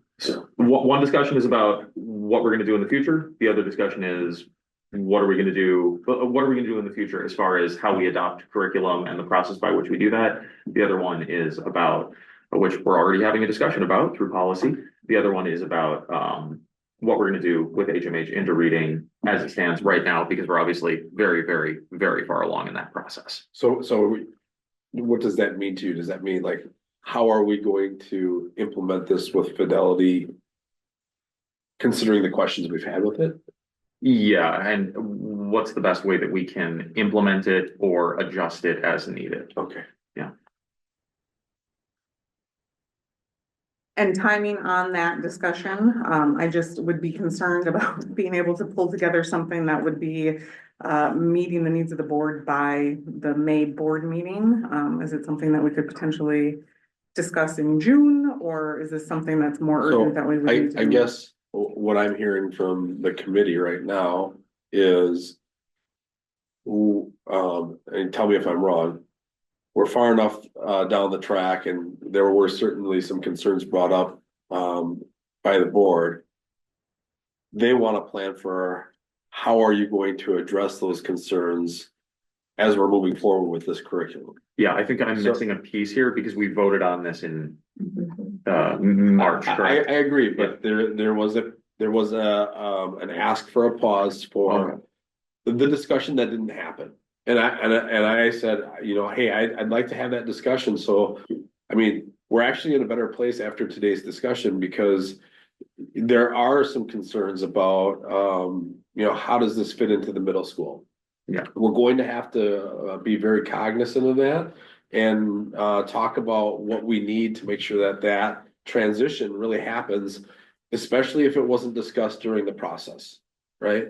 And so we're trying to account for some of those things as we pull this piece forward. I understand, and I'm happy that we've had the conversation, so that way we don't move forward without addressing those things. And then people say, "Well, I wasn't happy with this selection in the first place," you know, and having that issue maybe for the next 10 years, Mhm. right? Taking the concerns that you have about, you know, DEI and having a thorough walkthrough from the board level through those materials to talk about how are we going to either work with those lessons, omit certain things or whatever else to make sure that it's what our community needs. Yeah. You know, from the standpoint of we've chosen these and now we need a thorough dive into them to make sure that part is clear is good, because I don't want 3 years down the road, some people saying, hey, listen, you bought this, you knew it, and you didn't do anything. Right? Exactly, yeah. And I can say, no, we did. Our board went through a deep dive and we walked through with teachers and we took out the things that we thought were important to take out and everything else. So I'm really happy to have had the conversation now Mhm. that could have been had before we actually pushed the yes, let's go button. Mhm. But we can account for those and we can move forward and feel good about how we move forward. And listening to the concerns that we have and where you are as a board and possibly a new board at our next meeting to talk about how this board can give guidance to those people who are working on those policies for curriculum adoption can be strengthened, and our curriculum process adoption can be strengthened, is going to be a really good thing for us to tackle at the next board meeting. Yeah. So I'm really happy with the outcome of today because we're very clear on where we need to move forward. It sounds like we're moving forward, making sure the materials get going, and then having those, at least those two big deep sets of dive into it with the you know, the DEI piece and the transition between middle school. And then also having a deep dive on how do we control for a better process in the future, I think are all good solutions. Yeah. So. Sure. Okay, that makes a little bit more sense. You give me a little bit more context on where this conversation is coming from and what the purpose of this conversation was. So understanding that there was that request for the pause and we're okay. Yeah, Thanks. Did that help? Yeah. Oh, yeah. Completely. I have a much better understanding of it. Yeah. Good. Thank you for being here. And We're going to eCampus contract renewal. Bob, you have 2 minutes. We have 2 minutes. No, that's not true. Since we have folks here. We only planned a minute, so that allow Q and A. I appreciate it. I always start with the intro and I always begin with gratitude, so I just want to thank the members of the board for your continued support of learning and teaching. It's very much appreciated. I also want to thank the members of eCampus that are here today and larger eCampus learning community. They've spent hours gathering feedback, talking about what are the strengths of eCampus, where there might be gaps, and how do we close those gaps as we move into the future. So their leadership is very much appreciated as well. I'd like to pause here. We have 3 guests here to help present, and just let them introduce themselves, please. I'll start. I'm Tracy Colchison. I am the lead teacher of eCampus Academy. I joined in 2020 and I'm Anthony Moss. I'm the governance board president. My day job is president of Moss Brothers Construction in town. I'm Bob Logan. I'm the supervisor of digital learning and technology for the district. And I began the eCampus process of 2016 and chartered in 2020. Thank you. I think it's important to note that and I think our team believes that education is not one size fits all. And I think you'll see through our why, what, and how, and some of our conversations about eCampus that eCampus provides an opportunity for students for us to be really reactive to students' passions, interests, and also forward thinking and talk about future. We want to be time travelers with the eCampus students, get them thinking about what's the future and how do we support that effort. I think it's also important to know that we talk about innovation at eCampus a lot, and we find that connected to our strategic plan. I think in many ways, eCampus, Endeavor, our charter schools are really embracing innovation in ways that we should be celebrating. Today is just one step in the process to take a look at our eCampus contract. I think we began this process in January. We had an open session at the public library for anyone that wanted to learn more about eCampus, to give us feedback about what they saw as strengths in eCampus, and then what they thought might be gaps in eCampus. And that was really the kickoff of our contract renewal process. Each step along the way, we've gathered feedback from different stakeholders. We started really large, an open session available to anyone, and now we're gotten tighter and tighter. That process has ended, or not ended, but the most recent step was with our board governance crew last week, where they took a look at this contract, gave us some feedback, and over the last 6 months, 5 months, the steps along the way is where we're at with this contract now. Those steps included getting feedback from our charter school representative from DPI, as well as our attorney. So that's what we're bringing forward today with that contract. Today, we really want to dig into our why, what, and how. The contract is linked, but we really want to just give you the why, what, and how. And if you certainly have questions about the contract, we'll answer them. But that's what we'll really focus our attention, and then we'll give you an opportunity for questions and answers. DPI has an expectation for all contracts to be renewed by June. And so we hope that this could be on the May full board agenda for consideration and ultimately approval, which would be a month prior to the deadline. I'd like to turn it over to President Moss. He's been working with Endeavor and eCampus for more than 12 years. As he mentioned, he is currently president of our governance board, and he's here to share some historical perspectives, words of wisdom, he said, and other perspectives in general. So thank you. I don't know about words of wisdom. Yeah, I'll keep this brief. I'm really here to lend my support, again, as Jason noted, with Endeavor, starting 12 years ago, and then eCampus along the way here. I don't live education day to day. In fact, I don't even have any children. I'm a 1997 graduate of Watertown High School.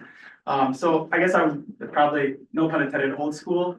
A little bit more of the curriculum. Here it is, regurgitated back to us, passed the test. Endeavor and eCampus in their own ways with the project-based learning, individual learning plans with eCampus. It's just very eye-opening how education has changed, I think, for the better. And I graduated from Watertown High School, and I graduated from MSOE in 2002. So I saw some innovative education techniques there, but really, I think when you're talking about soft skills and putting kids in a position where they have to be responsible for their own time management, developing their own lesson plans.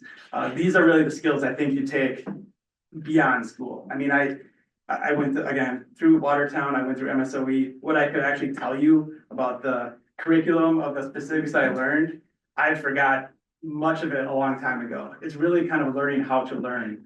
And I think both Endeavor and eCampus are really, really strong in those capacities. So, I mean, the other thing I would say is that I think a lot of communities, when you have these charters or schools like that, it's sometimes driven from parents that are, or community members that are dissatisfied with the local school district. Whereas like this really started from like passion projects from your own staff, your own administration, which carries on to this day, and I can really see it and how passionate they are, and that carries over to when they mentor their kids in these schools going forward. So I'm a strong proponent of it, and I just wanted to be here to I guess lend my support, if not wisdom. Thank you very much. I'm gonna turn this back over to our why, what, how, and as we put this together, it's really twofold. It's the why of eCampus, but it's also the why of the contract renewal, and that's a common theme throughout this document. And so I'll talk us through the why, and then I'll turn it over to Bob for some of the details around the what. And so never want to read things to folks, but what you see here in our why is starting with our mission and vision of eCampus. And I've highlighted some words that really are stand out to me and I find powerful. And I'm guessing you'll find a common theme across these words. The first in the mission is a couple words here at the beginning is really identifying student interests and passion. We take time at eCampus to really delve into and learn our students and find out what those passions and interests are in what you see in the latter part of that mission statement, the development of a personal growth and learning plan.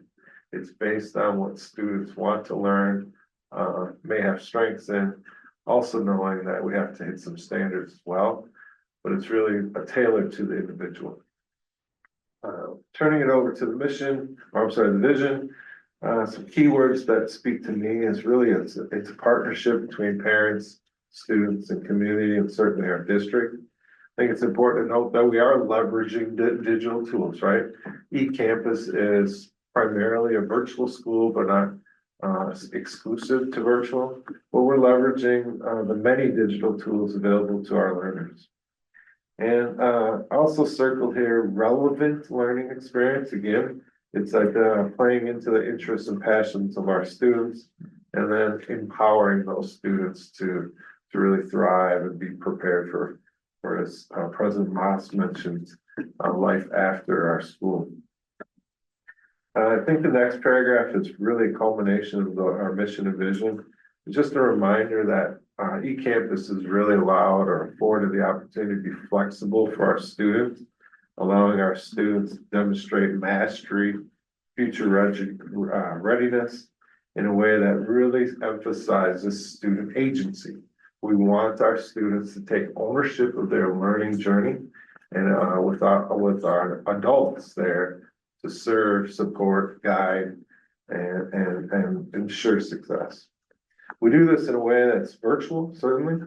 It's competency-based at times, but it's certainly real-world applicable. I think last night at policy, we talked about instrumentality. Just don't want to assume that with anything, but instrumentality just means that it's part of our school district versus a third party that's supporting it. And then the last piece here, bottom paragraph of our why is really the renewing of this contract. Ensures that our students, families and district continues to have access to these opportunities afforded through eCampus. And certainly, we have students, as you well know, from Watertown proper, but also across the state of Wisconsin, as well as internationally. So with that, I turn it over to Bob for some chat about our what. So as you know, eCampus Academy is the Watertown Unified School District's public virtual charter school. We serve students from 4K through 12, and we aim to offer flexible, personalized learning experiences through virtual, blended, and site-based opportunities and models.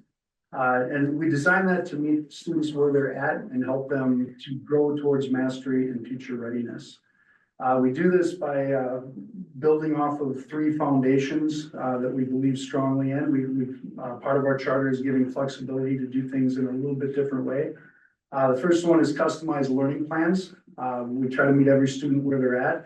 The students co-create their personal learning plans with their learning team, and those plans are tailored to their interests, goals, and learning pace.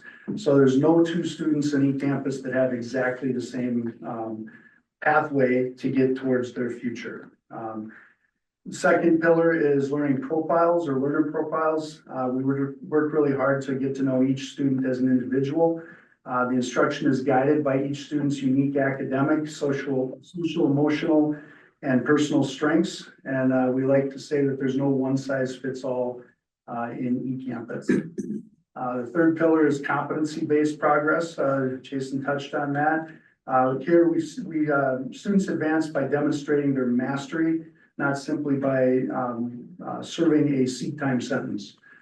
This allows for autonomy and deeper learning. And we do this because we believe that the best opportunities in life are earned through competence and not simply just showing up.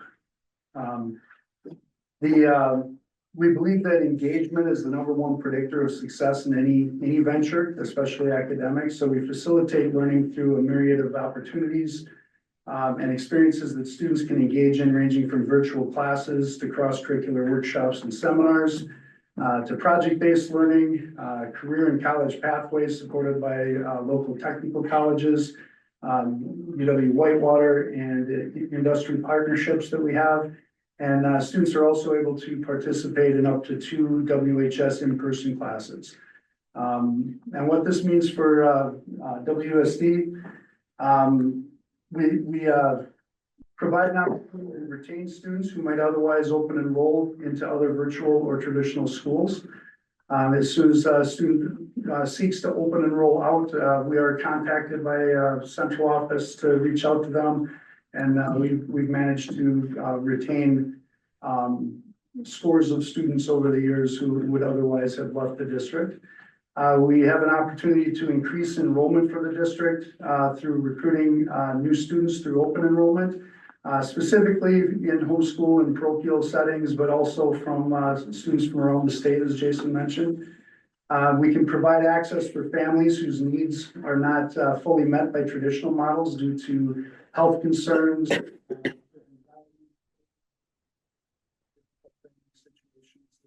inevitable in society. And we also are able to support alternative learning pedagogies for students who may struggle in a more traditional setting. We believe that renewing eCampus charter is a strategic and student-centered decision. We believe it strengthens WSD's ability to serve all learners, retain enrollment, and offer families meaningful, future-ready educational opportunities that meet every student where they're at and move them towards a future that is designed by them.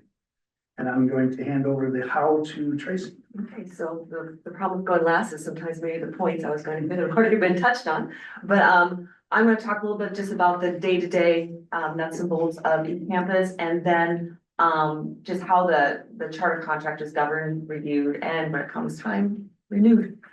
So as Bob and Jason were talking about, we are definitely a school that values and defines the way we work through personalized learning. And they mentioned that we have a graduation plan, our personalized learning plan, which is based and really centered around their learning profile.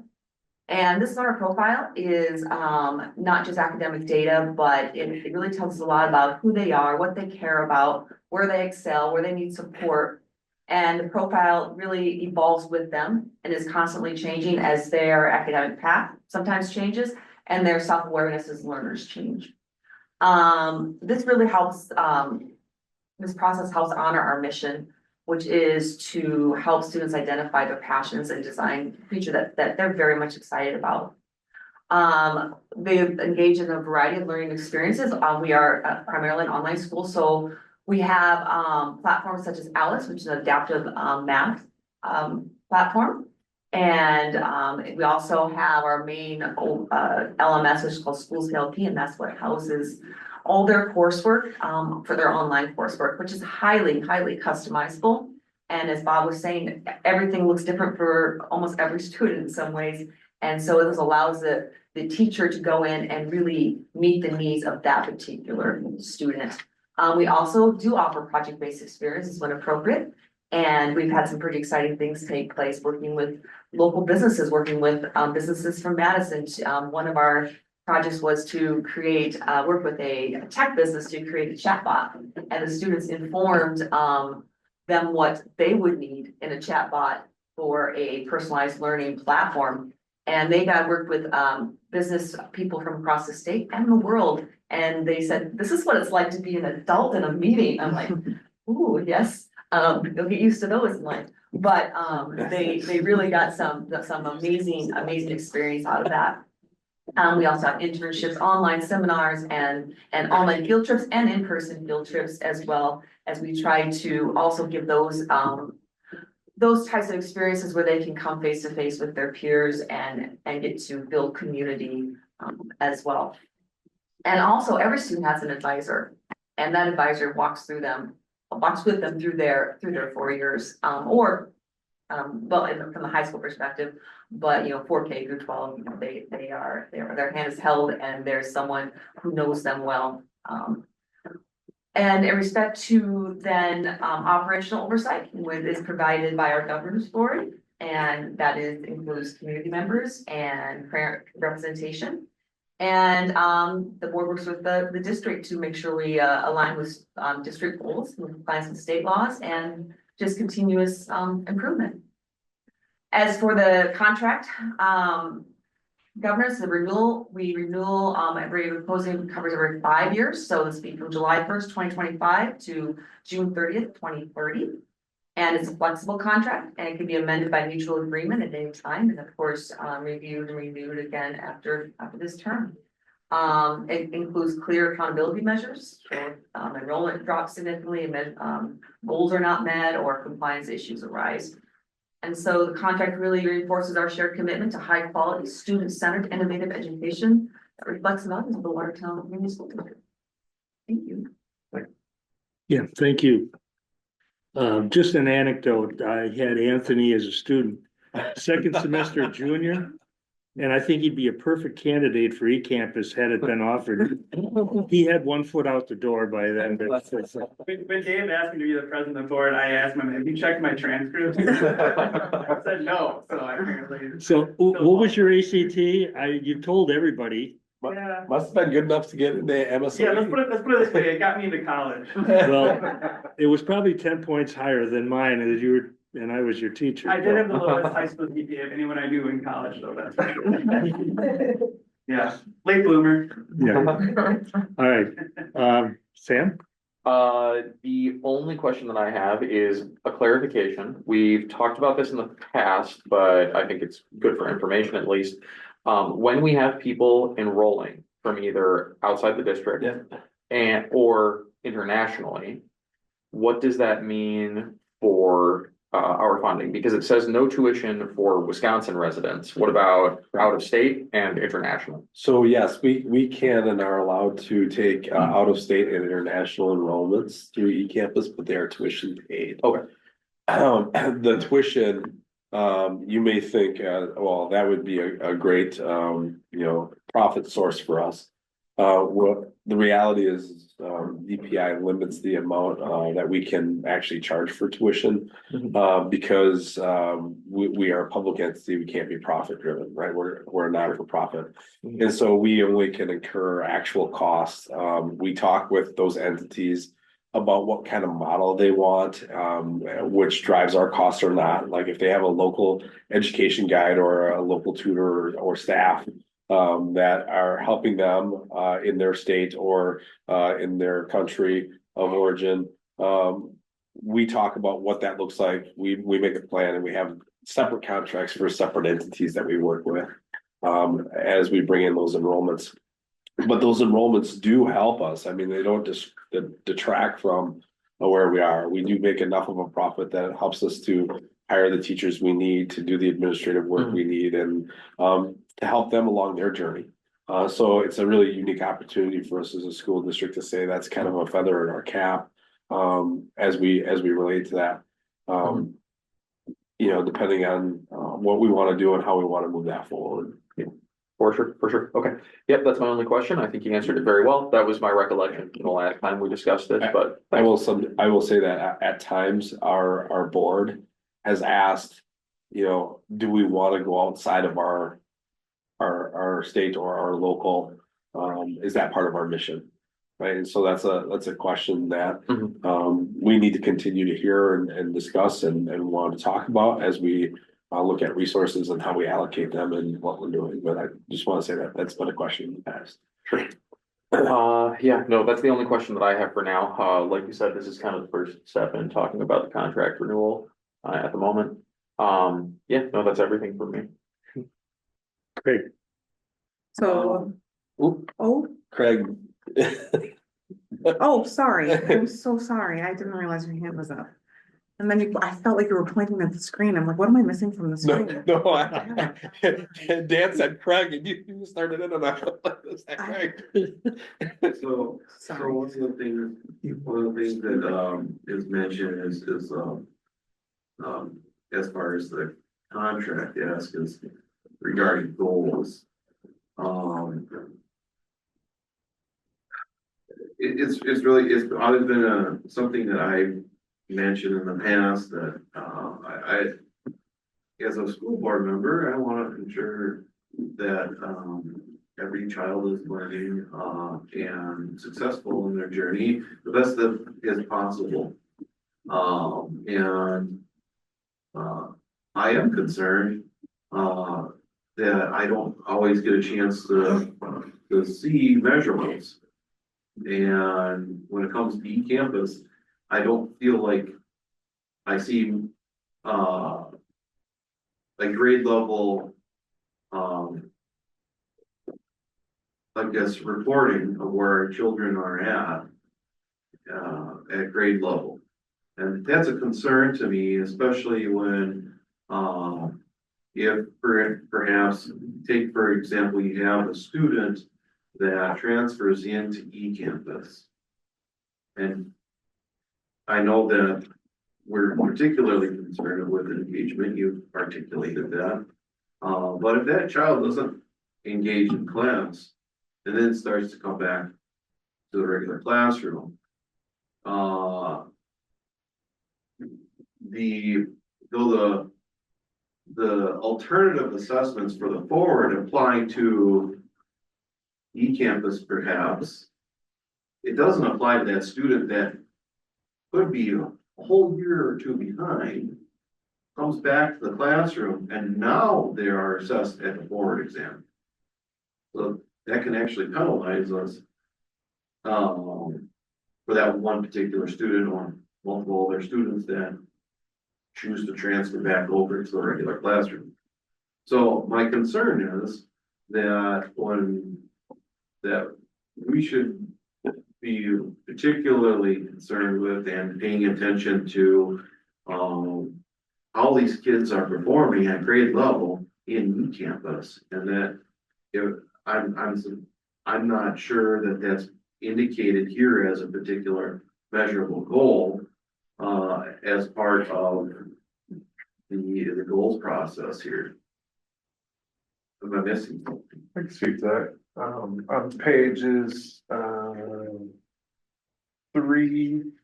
and 4 of the contract, there's some measurables, that will be outlined.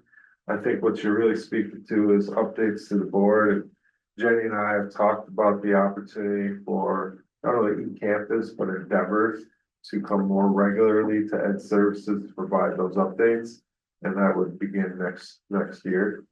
I think the second part of your question is around, students that are transient. And I would say that we have concerns about transient students, whether it's eCampus to Schurz or Douglas to Webster, right? Any transientness of a student interrupts the learning journey of that student. And I would say 2 things. One is that we are collaborative from an eCampus standpoint with the folks in the schools that they may be going to, and in a way that's really focused on what's best for the student, timing of the transition, the progress that was or was not made during eCampus, how folks at the building can receive that student in a manner that's good for them. And the second thing I would also say is that our eCampus team has been committing time throughout the year to develop some systems. We saw a gap in our systems, to be quite honest. And how we transition students to and from is part of our systems conversation. So we're aware we'll do some pretty good things. I appreciate that explanation. However, I do feel like some of those particular questions and concerns have been present for quite some time in eCampus's existence. And yet now there's an ask to renew the contract. Yet those answers haven't been provided. I feel like that's putting the cart before the horse. Prove this contract as a formality and we'll get you what you need, even though you've been asking for a number of years. I'm a little bit disappointed in that. I can only speak to the years that I've been here. Yeah. And last year, Ed Services, we did a presentation around eCampus and Endeavor. I forget the month, but we were at the high school. And so we gave an update there. And we're here now and committing to providing those updates regularly moving forward. I think I've heard that before, but yeah, I'm a little bit. And I'd be happy to have an offline discussion at some point. For clarification, Craig, you talk about students being evaluated and having data about where those students in eCampus reside. You mentioned the Wisconsin Forward exam or test. That is mentioned under college and career readiness. The goal is 90% of students will demonstrate median to accelerated scale score growth in reading and mathematics on associated district testing metrics. My question is, do they still take those tests at eCampus? Yes. Okay, so those are monitored, and then the data would be in WiseDash and on the report card growth measure? Yes. Okay, gotcha. So then let me ask you, Craig, Yeah. because I'm all about more data, more information. I do like oversight, not necessarily micromanagement, but I do like oversight, and I think it's really important.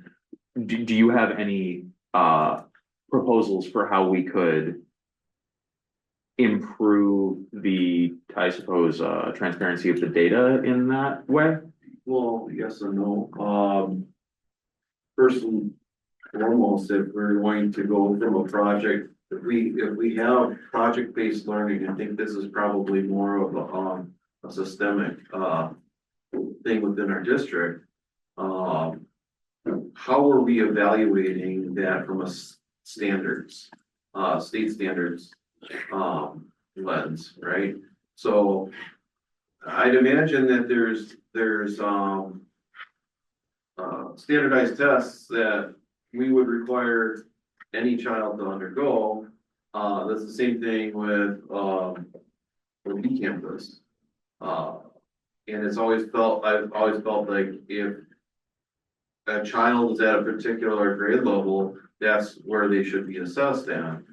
And that information would be shared with the board.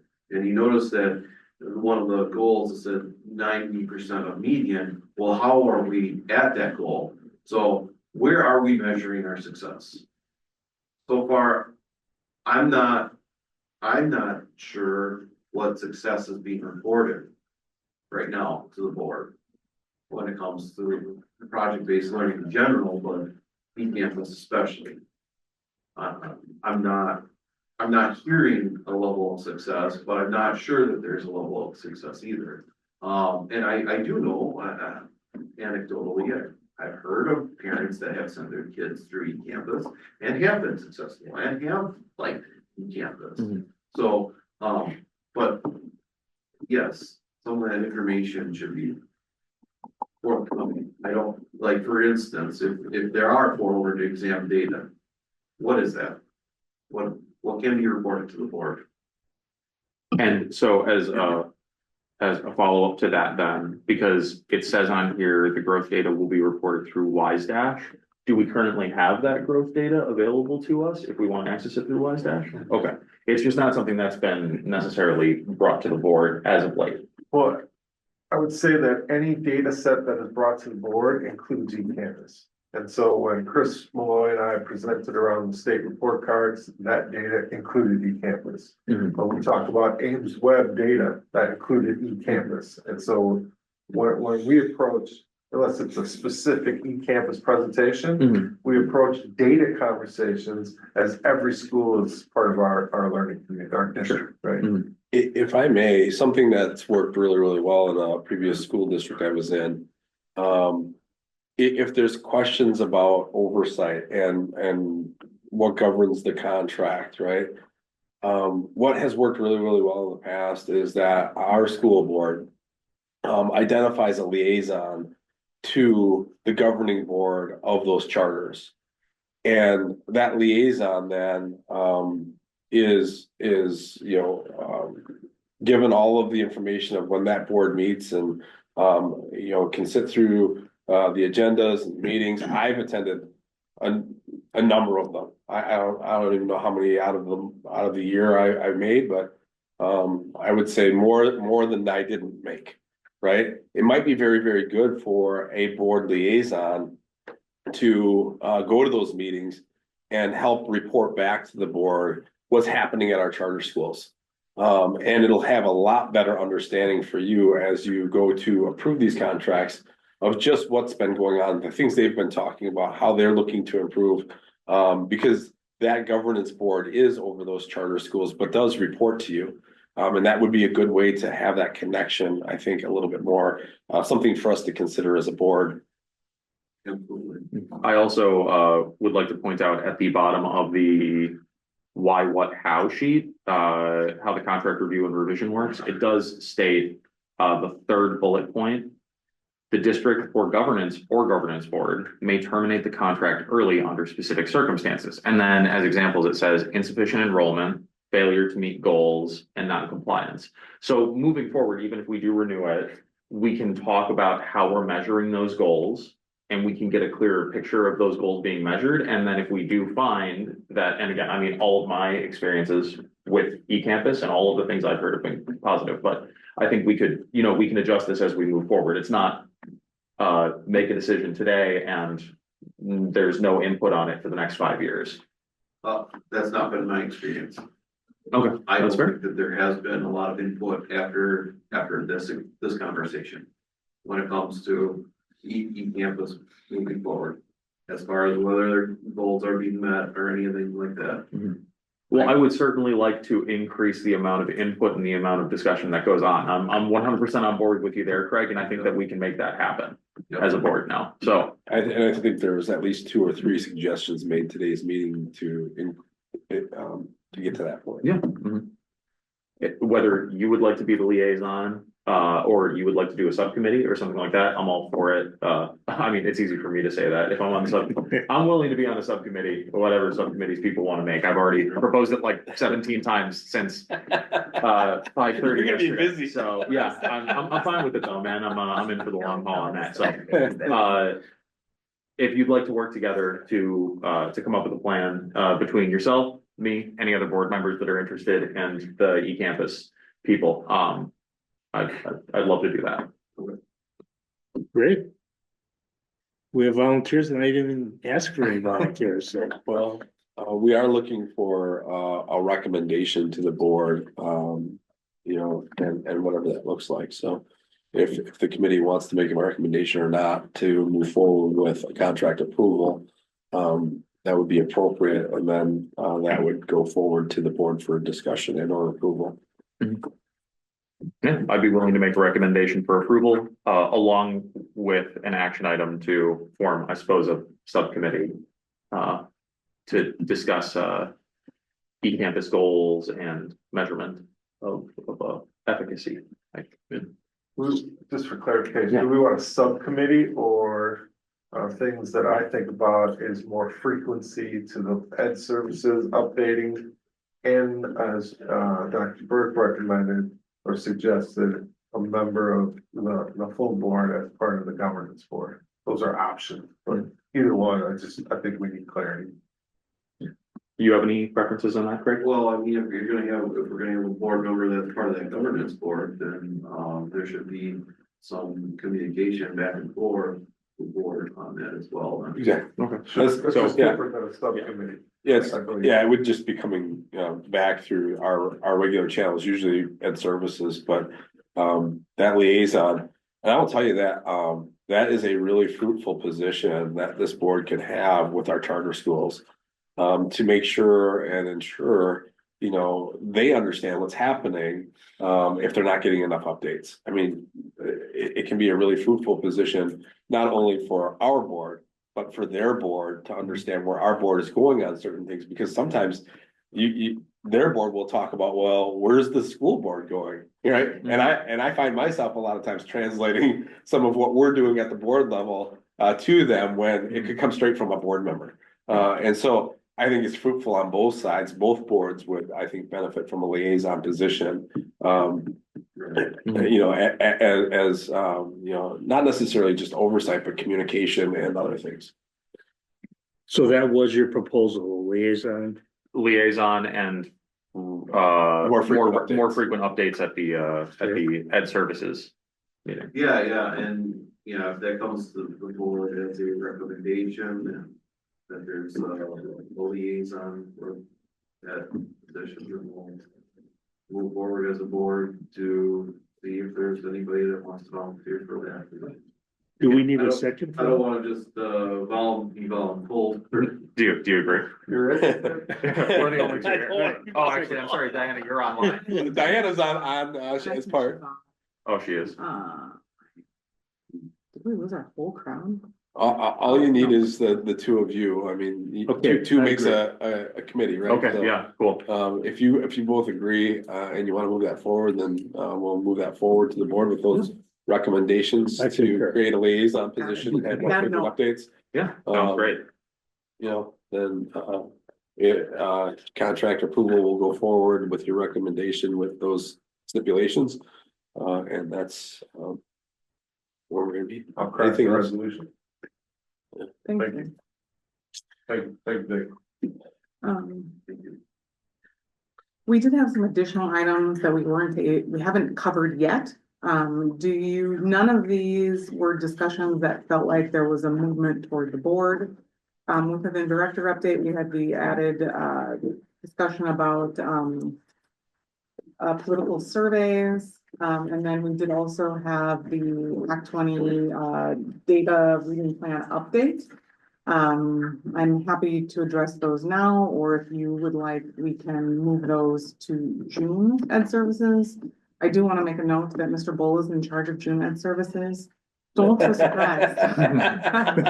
Somebody's like on vacation. Because I will be out on that day. I can certainly join virtually if we need to, but I don't know if you want to address those two items now, or if we want to move those to June Ed Services. As far as the political surveys go, and political surveys is kind of the name we have for it, but I think more broadly, that's like non-academic Right. testing surveys. The only thing I would say is we should move to an opt-in model instead of an opt-out model for those. I would like to put that forward to the board for a strategic discussion is what I would think, in the interest of time. In the interest of time right now. Yeah. Put that forward to the board for a strategic discussion and then have it, you know, depending on what the board wants, maybe it comes back to policy, in June. What do you think, Dan? Well, would you say anything differently than you said last night? I mean, I think that other board members would benefit from being able to weigh in on it. Right, but I mean, they're not here, so at a full board, we would have that discussion. Exactly, Okay, yeah. So that's, just move it forward for a strategic discussion to the full board for them to have, for us to all have a more open discussion about it. Yeah. Okay. The thing within that policy discussion too, that I'm interested in is in the policy that we currently have, it talks about benefit to the district, right? Who makes the call of benefit to the district? Am I to ask a committee to make that call? Am I asked to have the board president make that call? Or do I, as the superintendent, get to make that call? And what does that look like?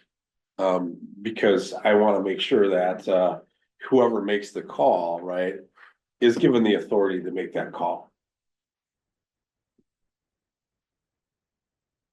Yes, I think if we're talking about surveys that are being administered outside of academic testing or academically focused surveys, those things that are required by state mandated, like the ones that we were talking about last night, I really do think that anything outside of that should be opt-in instead of opt-out. That's where I stand on that. I don't think that that's really a discussion about like, is it of benefit to the district? Because I think that you can always make that argument. I'm not fighting the opt-in or opt-out, right? Yeah. I'm saying if we have a study, and I've got one on my desk right now that I've been waiting on. And really, it's an opt-in study. It's being performed by UW. And it's looking at how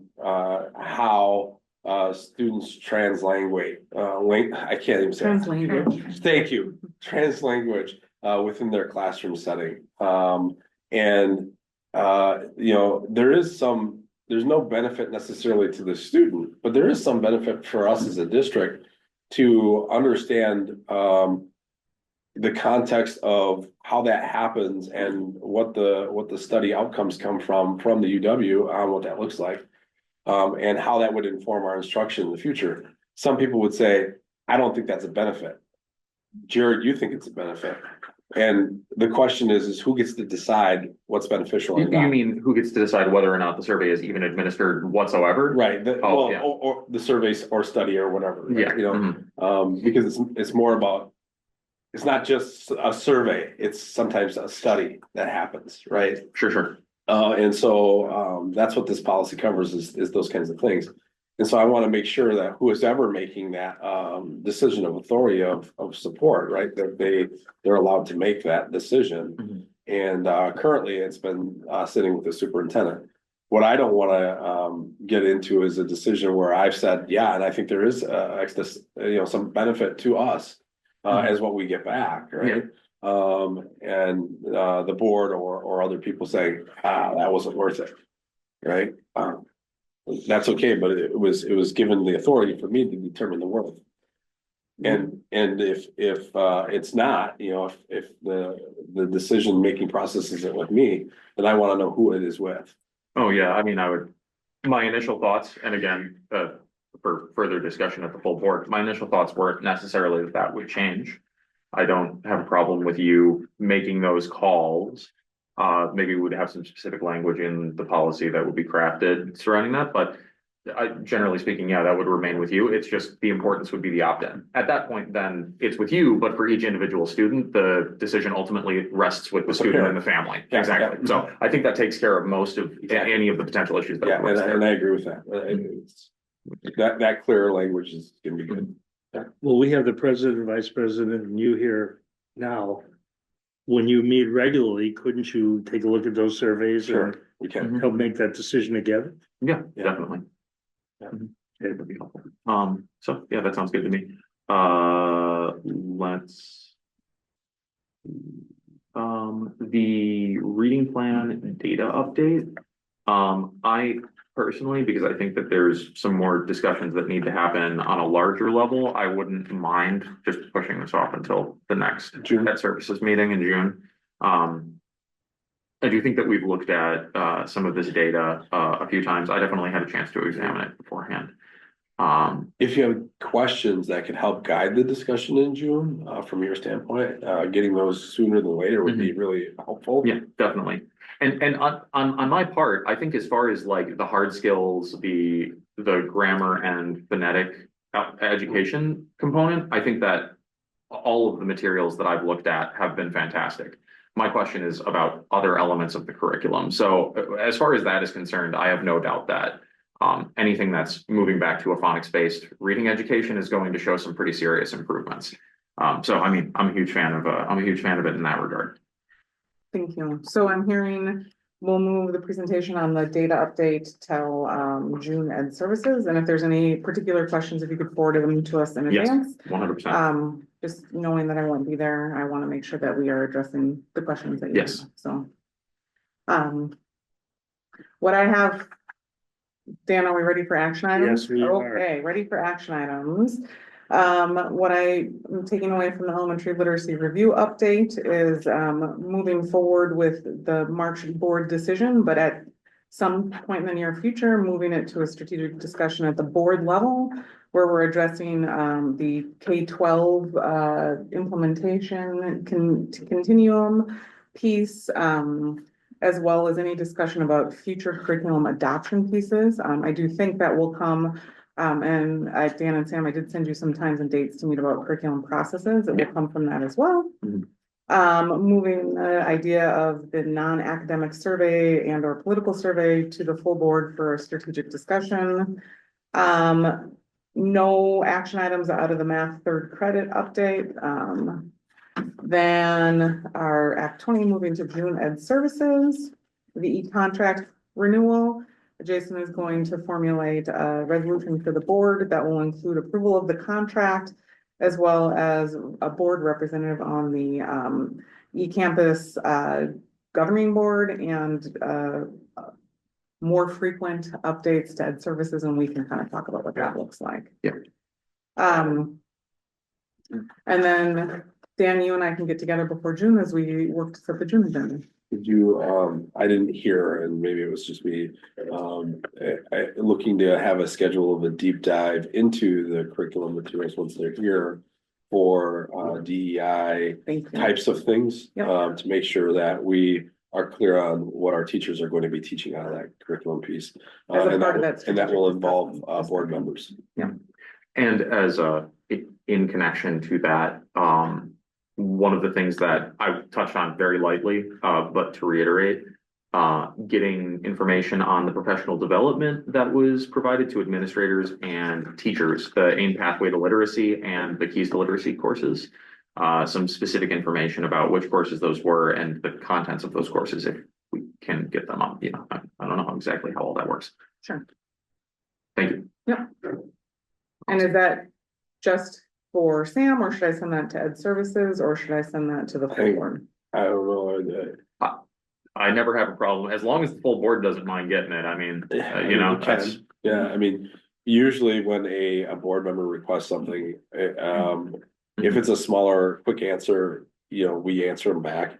But if it's something that we think that would be beneficial for everybody, we send it out to everybody. So Okay. this might be one of those things that might be beneficial to everybody and may have other people who want to question it. Yeah. Or have the same question. So I would send it out to everybody. If it's going to be something that might come up as a discussion point in the future among the larger board, then yeah.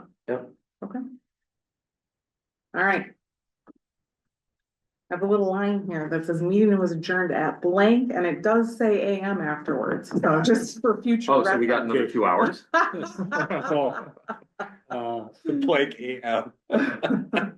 I'm calling this meeting adjourned at 9:59, half the time that Sam ran his meeting last night, just. Wow. So let's take a look at the agenda from last night. and Let's take a look at the agenda from today. Let's not have a competition. We did good work I in had, both. I measured 45 policies last night. You had 4 items, Sam. We did good work in both, Sam.